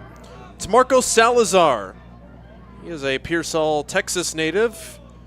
Played his ball at Texas College. So he will bat in the place of Adrian Amasquita for his first at-bat in a Plainsman uniform. He'll take ball 1 downstairs. Purple left-handed batting glove, bright yellow right-handed batting glove. So purple and yellow, that is a color combo.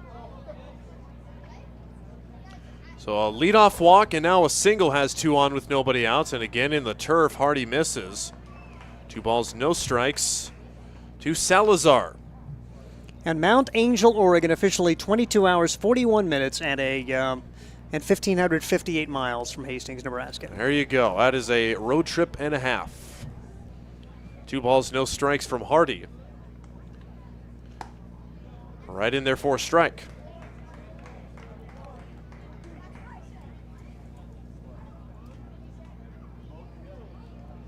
So Texas College is in Tyler, Texas. Not to be confused with the Longhorns in Austin. Big swing and a miss. Now down to his last strike is Marcos Salazar.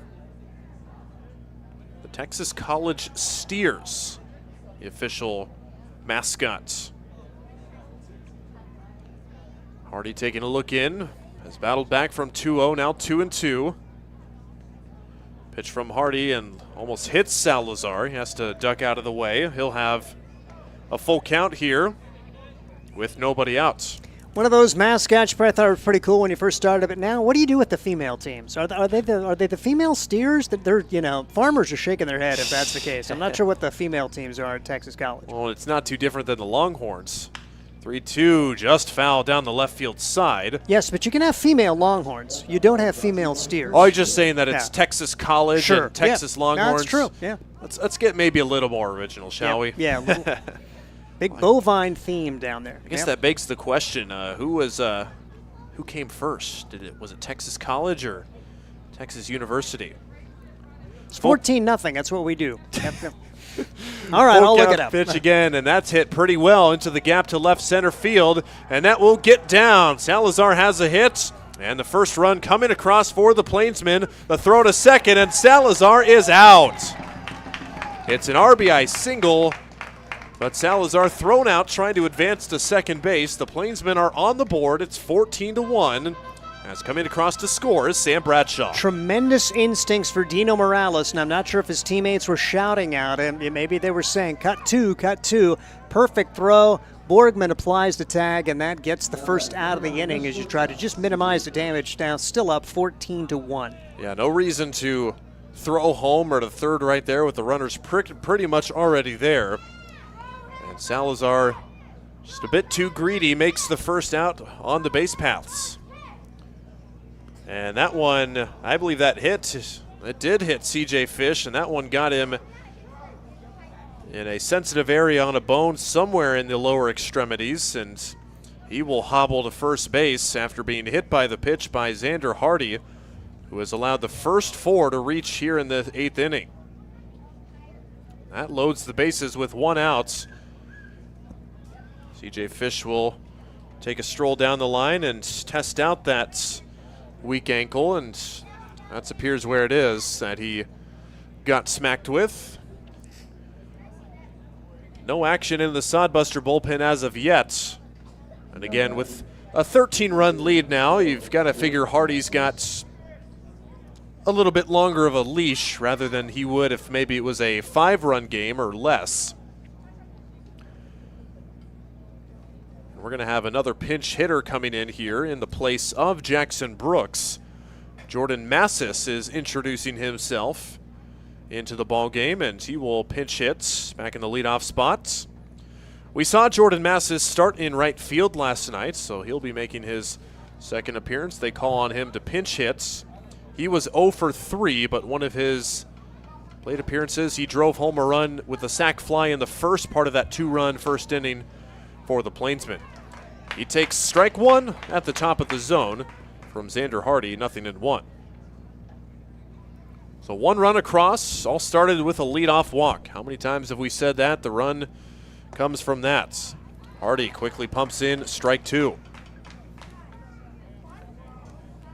Hardy sitting in the middle 70s, has touched as high as 78 so far today on the radar gun.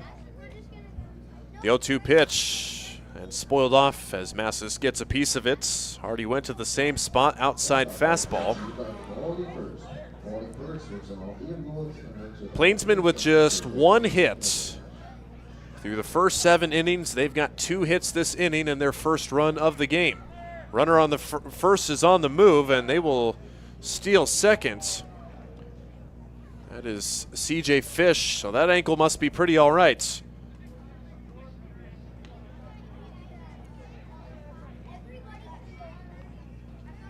So Fish now in scoring position. Andrew Cuff at third base. Jordan Massis the batter.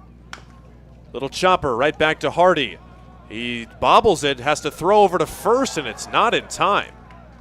That one, Hardy looking up in the air. That one just did not feel comfortable throwing that to first. Kind of lobbed it over there and did not get the runner. Just a sloppy play there by the Sodbuster defense. And he is visibly upset with himself at this point, and you almost wonder if it's going to be worth a quick visit here to try to settle himself down, because he Didn't have much on it, pulled his first baseman off, and now he's going to have to concentrate on the batter right here. Just throw strikes, see what happens.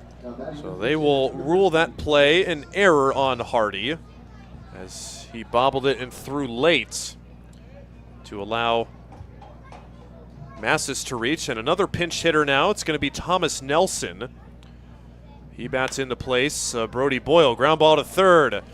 Welsh, the long throw over to first, just gets it in time. Don't think Welsh realized he was within a stride of third base. He could have easily stepped on the base and at least gotten the out there. And home plate umpire T. Smith signals safe. I wonder if Yamato Sato tried to appeal that the runner Cuff missed home. But Cuff is in on the RBI groundouts from Thomas Nelson. Moving up to second, Jordan Massis. Over to third, C.J. Fish. Another pinch hitter coming in. Looks like Dean Samuel is coming to the plate now. Samuel, he started at second base yesterday, and he swings at the first pitch, but fouls it off to the right side. So it goes as a 5-3 RBI groundouts for Nelson. Bradshaw and Cuff are in. And that's first out of the inning. Right back at Hardy, who snags it for the third out of the inning. If he wasn't awake, Hardy is now. He snags it as that is the third out of the inning. Plainsmen finally get on the board. 2 runs here in the 8th inning. Sodbusters still with a healthy 14-2 lead. And maybe why not tack on one more or two. We'll see what the Sodbusters can do in the bottom of the 8th. Let's face it, we move our bodies around a lot. And sometimes things happen, a tweak, twist, pull, strain, ache, or pain. At Fisk Chiropractic and Sports Care, their goal is to restore your mobility, keep you moving, and ensure your rehabilitation is effective, efficient, and stress-free. Do you suffer from headaches and neck pain, lower back or sciatica? Call Fisk Chiropractic and Sports Care today. Start to discover wellness through chiropractic care. Fisk Chiropractic Sports Clinic.com. Start feeling better now. Hastings College has reimagined everything. As a sophomore, you'll spend part of a semester studying abroad, and they'll cover the cost. Recognizing it's a digital world and how you learn, they'll give you an iPad Pro and Apple Pencil, tools that'll help you engage, whether you're on campus or in Paris, plus internship opportunities and professors who mentor you. Hastings even provides books. At Hastings College, you'll go somewhere. Go to hastings.edu/discover for more. Bottom of the 8th, 14-2 ball game. Getting late here at Duncan Field, where we've got likely one more inning to call before we say so long for the evening. New pitcher on for the Plainsmen. It's Keegan Adams, another San Antonio, Texas native, also playing his college ball at Midland. Looking at his spring numbers here, 10 appearances, 14 innings pitched, 8 walks, 11 strikeouts, and a 10.29 ERA. He's just looking to get 3 outs here and get the Plainsmen on the road here to Casper.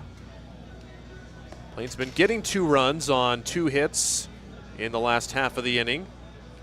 So they did not get shut out today. And they will face the top of the Sodbuster lineup. It appears they're going with their regular guys. No pinch hitters, up by 12. Well, Sodbusters, I mean, they played pretty much the same 9 yesterday, and quite a few different guys in the lineup, so figuring that just going to let their guys conclude the day. Give everybody who has the day off a much-needed day off. Like I said, a busy schedule for the Busters the rest of the week. Cale Jensen takes outside. He's had an excellent day. 2 hits, 2 runs driven in, and has also scored 2 runs and stolen 2 bases. Quickly, 2 balls and no strikes from Keegan Adams, who even in warm-ups was missing a lot. Arm side on the left of your screen. Here is the 2-0. That's also not close on the arm side, and 3 bad misses has Cale Jensen up 3-0. There's one thing on Cale's mind right now is I want to swing. We're up by a lot. See what I can do with the bat. They'll take ball 4. That was slow pitch softball. You take the fake swing, just the half-effort swing. That's I'm just going to swing because I want to see another pitch. Jensen, good to see him getting going with the bat. Coming into today, 1 for 14 since joining his Sodbusters. Multi-hit game, gets the big 2-run single his last time up. So now it'll be Jack Borgman. And if there's a guy who needs a hit today, it is Jack Borgman, but he gets hit by the first pitch, so he will reach first base, and that is the 3rd consecutive plate appearance where he has been put on via free pass. 2 walks and now a hit by pitch. Sawyer Duddleston coming up, and the Sodbusters making more noise on the bases. Duddleston hit by a pitcher, the bases loaded his last time up to break out of a little skid to bring home a run, and he came around to score as Hastings put up 8 runs in the 7th inning to eliminate any doubt in this one. Visit to the mound from catcher Sam Bradshaw. Trying to calm his pitcher down. And defensive replacements. Looks like a couple of the pinch hitters have taken over in the field. According to our game changer, Jordan Massis takes over for Jackson Brooks in left field. And Dean Samuel takes over for Kyle Whitaker at third base. But Brody Boyle stays in at center field.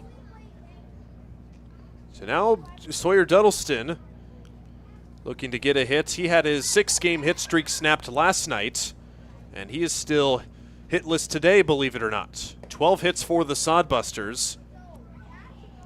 But Jack Borgman and Sawyer Duddleston, 2 of their most prolific hitters at the start of the season, are hitless today. 4 of those hits coming from Jackson Crane. Multi-hit game from Nathan Massar. Multi-hit game from Yamato Sato. Dino Morales, Tyler Welsh having a hit to their names. Offensive party.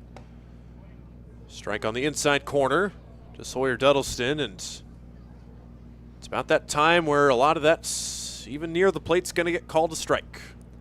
And it certainly didn't look like it was going to be a big offensive game when it was a 2-0 contest after 4. Took the Sodbusters a while, and Sawyer Duddleston's hit by the pitch. He is plunked and annoyed, flips away his gear. Second hit by pitch for Keegan Adams. Bases loaded without the benefit of a hit for the Busters now with nobody out. Said a game like this, I mean, you don't want to root against the home team, but you also want to get this baby over as quickly as you can for your own sake, because you're going to be playing tomorrow night. You got Fremont making a long road trip back and basically just switching opponents as the Plainsmen going to be heading to Casper. Fremont also has a long road trip. They're coming from Casper. Pitches a strike to Dino Morales. Was 0 for 4, but singled home a run, part of that gargantuan 7th inning for the Sodbusters.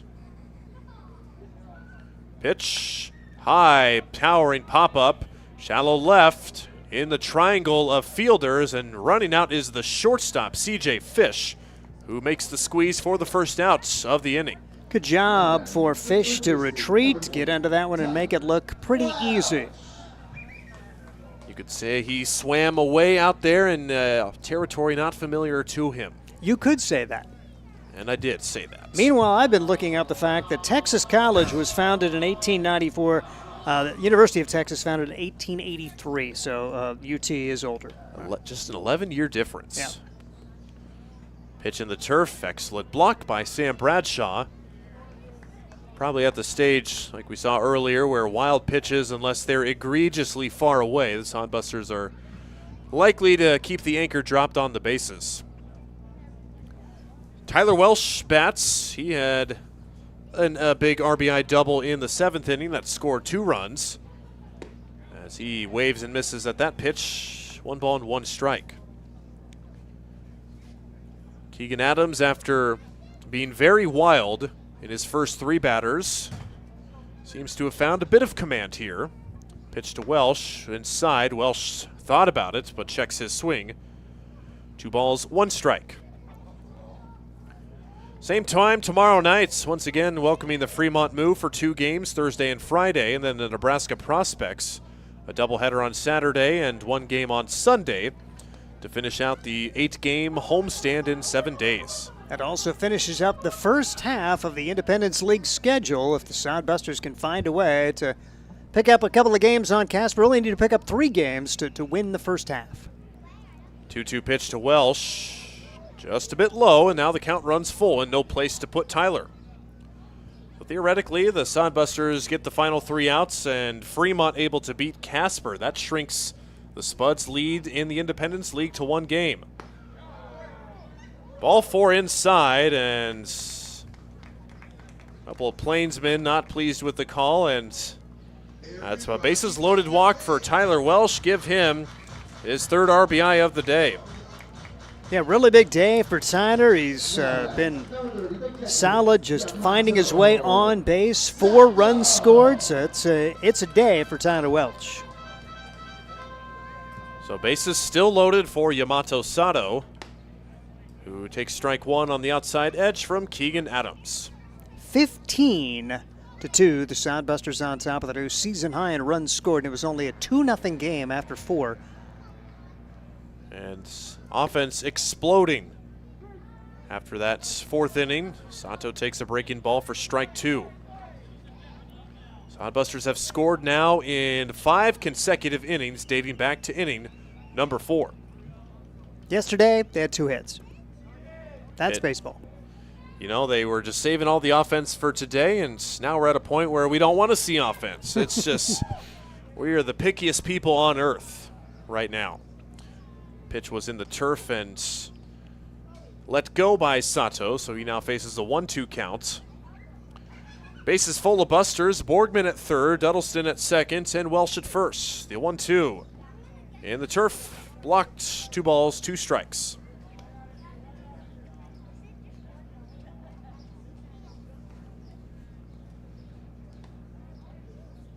So an update to that Fremont game. It was 3-2 earlier. Now it's only 3-1.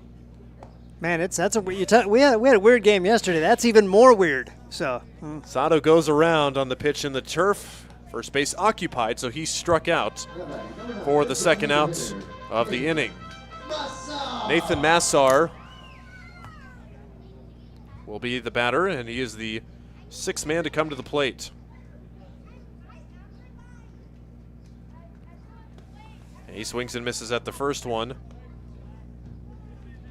And that's no balls and 1 strike. How about the day at the plate for Nathan Massar?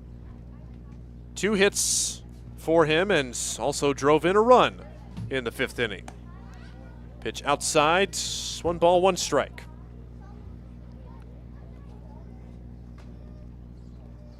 Just hope this is a good learning experience for the Plainsmen and will prepare them for the top team in the league. Massar pops it out of play to the right side. Plainsmen give it a look, but it's well out of play. Hope they've got a couple of more dudes like Owen Kelly. Yes. Woo, was he good yesterday? I mean, it's almost like where you wish that somehow you could just purchase his contract like in the major leagues, or yeah, we're going to trade a few guys for him and give you a few of our prospects in return, something like of a major league deal. Then again, no disrespect to the Sodbuster pitchers already. Like we've mentioned, they have been excellent, excellent, excellent. 2-2, see you later. Massar froze by the breaking ball, and the 3rd out of the inning is recorded. Sodbusters add 1 more and just need 3 more outs to finish this one off. 15-1. We'll be right back. Core CPAs is your locally owned, full-service accounting firm. Our team of professionals have years of accounting experience and focus on building in-depth relationships with our clients. Our comprehensive and customized solutions are tailored to your specific needs. We pride ourselves in our commitment to integrity, objectivity, and professionalism. At Core CPAs, we provide tax services, payroll, bookkeeping, assurance and financial reporting, and much more. Visit our website at corecpas.us.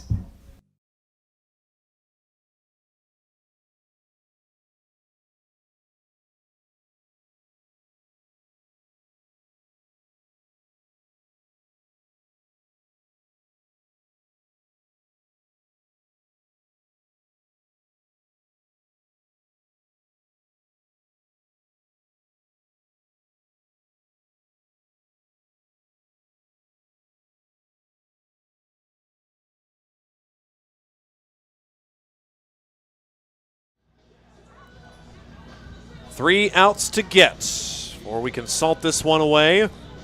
New pitcher on the mound is the Dutchman, Matthias Krol from the Netherlands, called upon to get the last 3 outs. Union, Missouri. He goes to East Central Junior College in Union, Missouri. He is thought of as a catcher and an infielder when he started the team, but he has turned into a middle innings reliever. So we'll see him record the final 3 outs of this inning. And for Kroll, he'll be making his 4th appearance in relief today. Coming up for the Plainsmen, they're 4, 5, and 6 hitters. They've had 3 pinch hitters in the last inning, so we'll see if those are... It does appear that Luke Froelich will take his normal spot in the 4-hole to start it off. So Matthias Kroll called on to get the last 3 outs. Appears we have a defensive change or 2 as well. We spy with our little eyes Sodbuster returner Kyle Hiltbrand coming out to right field, making his first appearance today. That ball is absolutely smoked by Froelich. It is way back, and it is one hopped off the wall. Froelich has 2 flying around 2 on his way to third, and he will make it standing. A scorcher of a pitch. A scorcher of a hit, rather, for Luke Froelich, who has a stand-up triple to lead it off. He can fly, too. Man, he does. I did not know that he had that kind of wheels, but he made 3 very easily as Matthias Kroll was greeted rudely. 105 off the bat, and that is probably a home run in just about every other ballpark you play in, as that one hopped off the wall. Dean Rizzo bats with his leadoff runner on third and 1 out. Excuse me, nobody outs. Rizzo is 0 for 3, has struck out and grounded out twice. So Matthias Kroll looking to respond with the loud first hit, and he does so nicely, paints the outside lower edge for a strike. No balls and 2 strikes. So Matthias Kroll again making his 4th appearance on the mound, has picked up 2 wins in relief.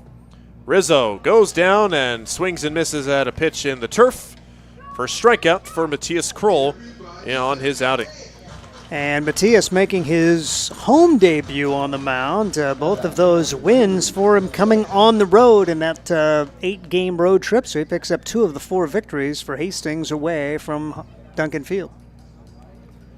So now the batter, Sam Bradshaw. So it appears the Plainsmen are going with their regularly scheduled hitters. They had pinch hit their top 3 guys in the lineup just in the middle of last inning. Bradshaw on the day, walked, soft grounder to Morales, charging fast, throwing fast, in time for the outs. Coming across to score, though, is Froelich with the 3rd run. An RBI ground out for Sam Bradshaw and give him his first RBI in a Plainsman uniform. Really like Dina Morales at third base, but showing tremendous instincts at the shortstop position. Knew he had to charge it, got it on the perfect hop, and made the strong throw over to first. Now it's Andrew Cuff. Bases empty, 2 outs. He pops it up, and this should do it. Dino Morales calling for it at shortstop. Yes, sir. 15-3 the final. Another Duncan Field dub, the 6th in a row for the Busters. They improve to a 13-5 record, their best record to start in 18 games in franchise history. An excellent win, a 2-game series sweep of the Plainsmen, and the Sodbusters win it by a dozen. We'll be right back with our post-game show. We'll tell you all about it and get your thoughts from head coach Joel Skipper. Blue Fork Kitchen features elevated comfort food in a family-friendly, fast casual environment. With a full menu, you can sit down for a nice meal or order online for pickup. From salads and wraps to burgers and steaks, Blue Fork Kitchen has your kind of food. Open Tuesday through Thursday, 11 to 9 p.m., and Friday and Saturday, 11 to 10 p.m., with a special brunch buffet Sunday from 9 to 2 p.m. Blue Fork Kitchen is located in the Cimarron Plaza, 38th and Osborne Drive in Hastings. Like them on Facebook. Sodbuster Baseball is sponsored by Jerry Spady Chevrolet GMC. It's one of the many ways Jerry and Greg Spady, along with their families and employees, have proudly embraced a passion for giving back to the community. The folks at Jerry Spady Chevrolet GMC realize the importance of enriching and improving the lives of their neighbors. They've accomplished this through philanthropy and active personal involvement. Featuring the top new and used inventory in the region and a certified service department, Jerry Spady Chevrolet GMC, 2750 Osborne Drive East in Hastings, or at spady.com. Make your next pit stop at the Coach's Corner, a friendly staff and a deep lineup of snacks. You can find Coach's Corner in North Hastings on Osborne Drive East. More than just a gas station, Coach's Corner is the place to get delicious pizza made fresh for you and your family. Don't take our word for it. It's so good it'll be featured at selected Sodbuster home games this season. For a convenient and clean experience, be sure to check out the new convenience store in North Hastings, Coach's Corner.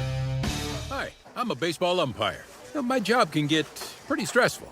I have to keep my eyes open at all times, and if I don't make the right call, people boo me. So to relax, I visit a Nebraska lottery retailer like this one and buy some scratch tickets. It always calms me down. Hey, you cut in line. I did not. All right, you're out of here. Hey, he didn't cut. All right, you're out of here. I feel better already. The Nebraska Lottery. Top prize odds vary by game. Final score 15-5. Sodbusters win it for their 6th straight win at Duncan Field. And how about the performance by all the Sodbusters involved? Pretty much everybody getting in on the action and making this a game to remember, a season high in runs, 15 come across.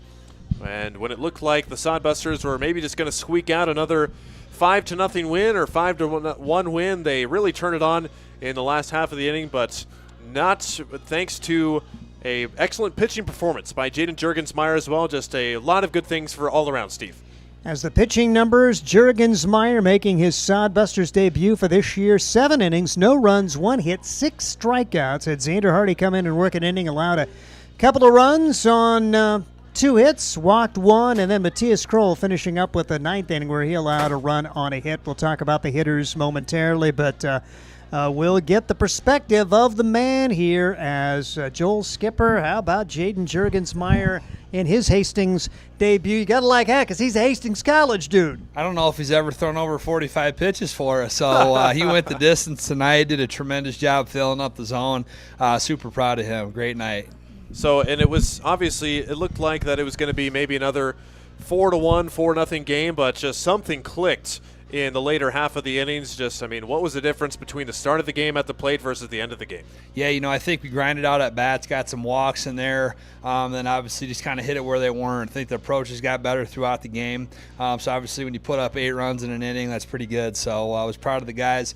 Offensively, obviously a down night last night. First couple innings there were a little bit rough, and they kind of clicked it on. So great when you have a pitching performance like that. Kind of takes the pressure off you a little bit. You had a 2-0 lead, and back when it was a game, you were able to get 3 2-out hits to take a 5-0 lead. Talk a bit about the approach from the bottom of the order. Sada with a double, Massar with another 2-out hit, and Jackson Crane, all he does is get 4 hits today. Talk a bit about that part of the order, that inning that kind of, I don't know, say sealed it, but 5-0 felt like it was going to be a pretty good day. Yeah, our bottom of the order has been super productive. Obviously, I think Crane got a bunch of confidence last night. I was kind of giving some crap to our top 3 guys today. I think they had 1 hit combined going into the 6th inning there. So definitely awesome to get a spark out of those guys at the bottom. Kind of set the table for the top of the order, and then Jensen had that nice double late in the game. So just great. Everybody kind of contributed tonight, and the bottom of the order came through. And just with a few pitchers last night, 3 pitchers tonight, obviously that kind of probably helps your arms in the bullpen, playing for 11 straight days. I mean, just talking about how important that is to keep your arms on schedule when you might just have to be throwing random guys in at the end of the games if not. Yeah, I tell you what, through our first couple here, it's been awesome. Getting 5 to 7 innings out of our starters has been huge. And obviously those relief guys that threw today can bounce back tomorrow if needed. So obviously you got the Fremont Moo coming in, and then a big 3-game set against the Prospects. So definitely want to have our guys lined up, and I think we've done a tremendous job of that to start the week.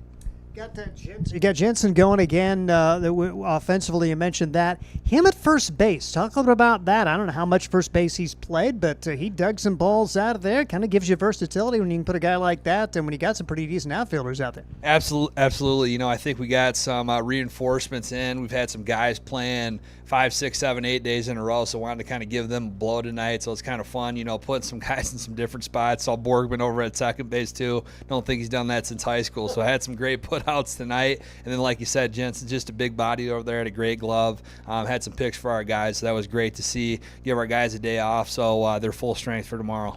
And they're going to be playing a Fremont team tomorrow who's currently in the lead at Casper, so we're going to be rooting for Fremont the rest of the night. Absolutely. All right. Absolutely. Appreciate Joel Skipper coming up. Always a pleasure to get his comments. 6 in a row for the Busters. Same time tomorrow night. It's an excellent performance all around by everybody involved. The 15-3 win. And we'll go over some final numbers here in just a second. But just an overall excellent performance all around. And really no doubt from that 6th inning on for the Sodbusters. Cale Jensen, Yamato Sato, Nathan Massart, Jackson Crane, all with multi-hit games. Everybody except Crane with 2 hits, except for everybody except with Crane for 2 hits, who had 4 hits. Jackson Crane and drove in 3 runs. Tyler Welsh had 1 hit, scored 4 runs, and drove in 3 runs. Dino Morales had a hit, Welsh with a hit, and Alexio Delgado with a hit. Juergensmeyer, 7 innings, only 1 hit, no runs, no walks, and 6 strikeouts. I think that is one of the most important stats right there. Only 1 combined walk in the 9 innings for the Sodbusters there. That was just something that they've been struggling with at this point in just the past few games, walking a little too many guys. But for the Plainsmen, 3 runs on 4 hits. Luke Froelich, Andrew Cuff, and Marco Salazar, and CJ Fish all getting the hits there. So they will have a tough test, Casper, and just a tough test overall in general. But there's a lot of good things to look forward to for the Plainsmen and for the Sodbusters and just this next few homestands. And like we mentioned, it's crunch time. Yep, and good opportunity. Just come on out, see the next few games here, home all the way through Saturdays. You've got the Fremont Moog coming in for that 2-game series, and then an opportunity to see the prospects for 3 games in 2 days, including a doubleheader on Saturday. So now through Sunday, just come on out to Duncan Field and watch some Sodbuster baseball. 13-5 on the season, 6 in a row, 8 of their last 9. This is the Sodbuster team, probably the hottest team. You know, the Royals saying the boys are playing some ball. We can say the Busters are playing some ball right now, folks. Don't want to miss it. This team is firing on all cylinders, and they've got arch rival Fremont coming back after they just swept them earlier at the end of this week. So come back out tomorrow, 6:35 start time. We'll be excited to see you here. Thank you to Noah and Connor over in the booth next door for running the numbers, doing everything for us. This is Ryan Valenta, Steve Stein saying so long, good night, and we'll see you same time tomorrow at Duncan Field. Catch the spirit of the game. The Hastings Sodbusters. Get the ultimate fan experience at a Hastings Sodbuster game this summer. Enjoy high-level collegiate summer wood bat baseball at the beautiful and historic Duncan Field in Hastings. Baseball and a whole lot more. Affordable family fun. That's what the Sodbusters and the Independence League are all about. Sodbuster Baseball. It's your team. Catch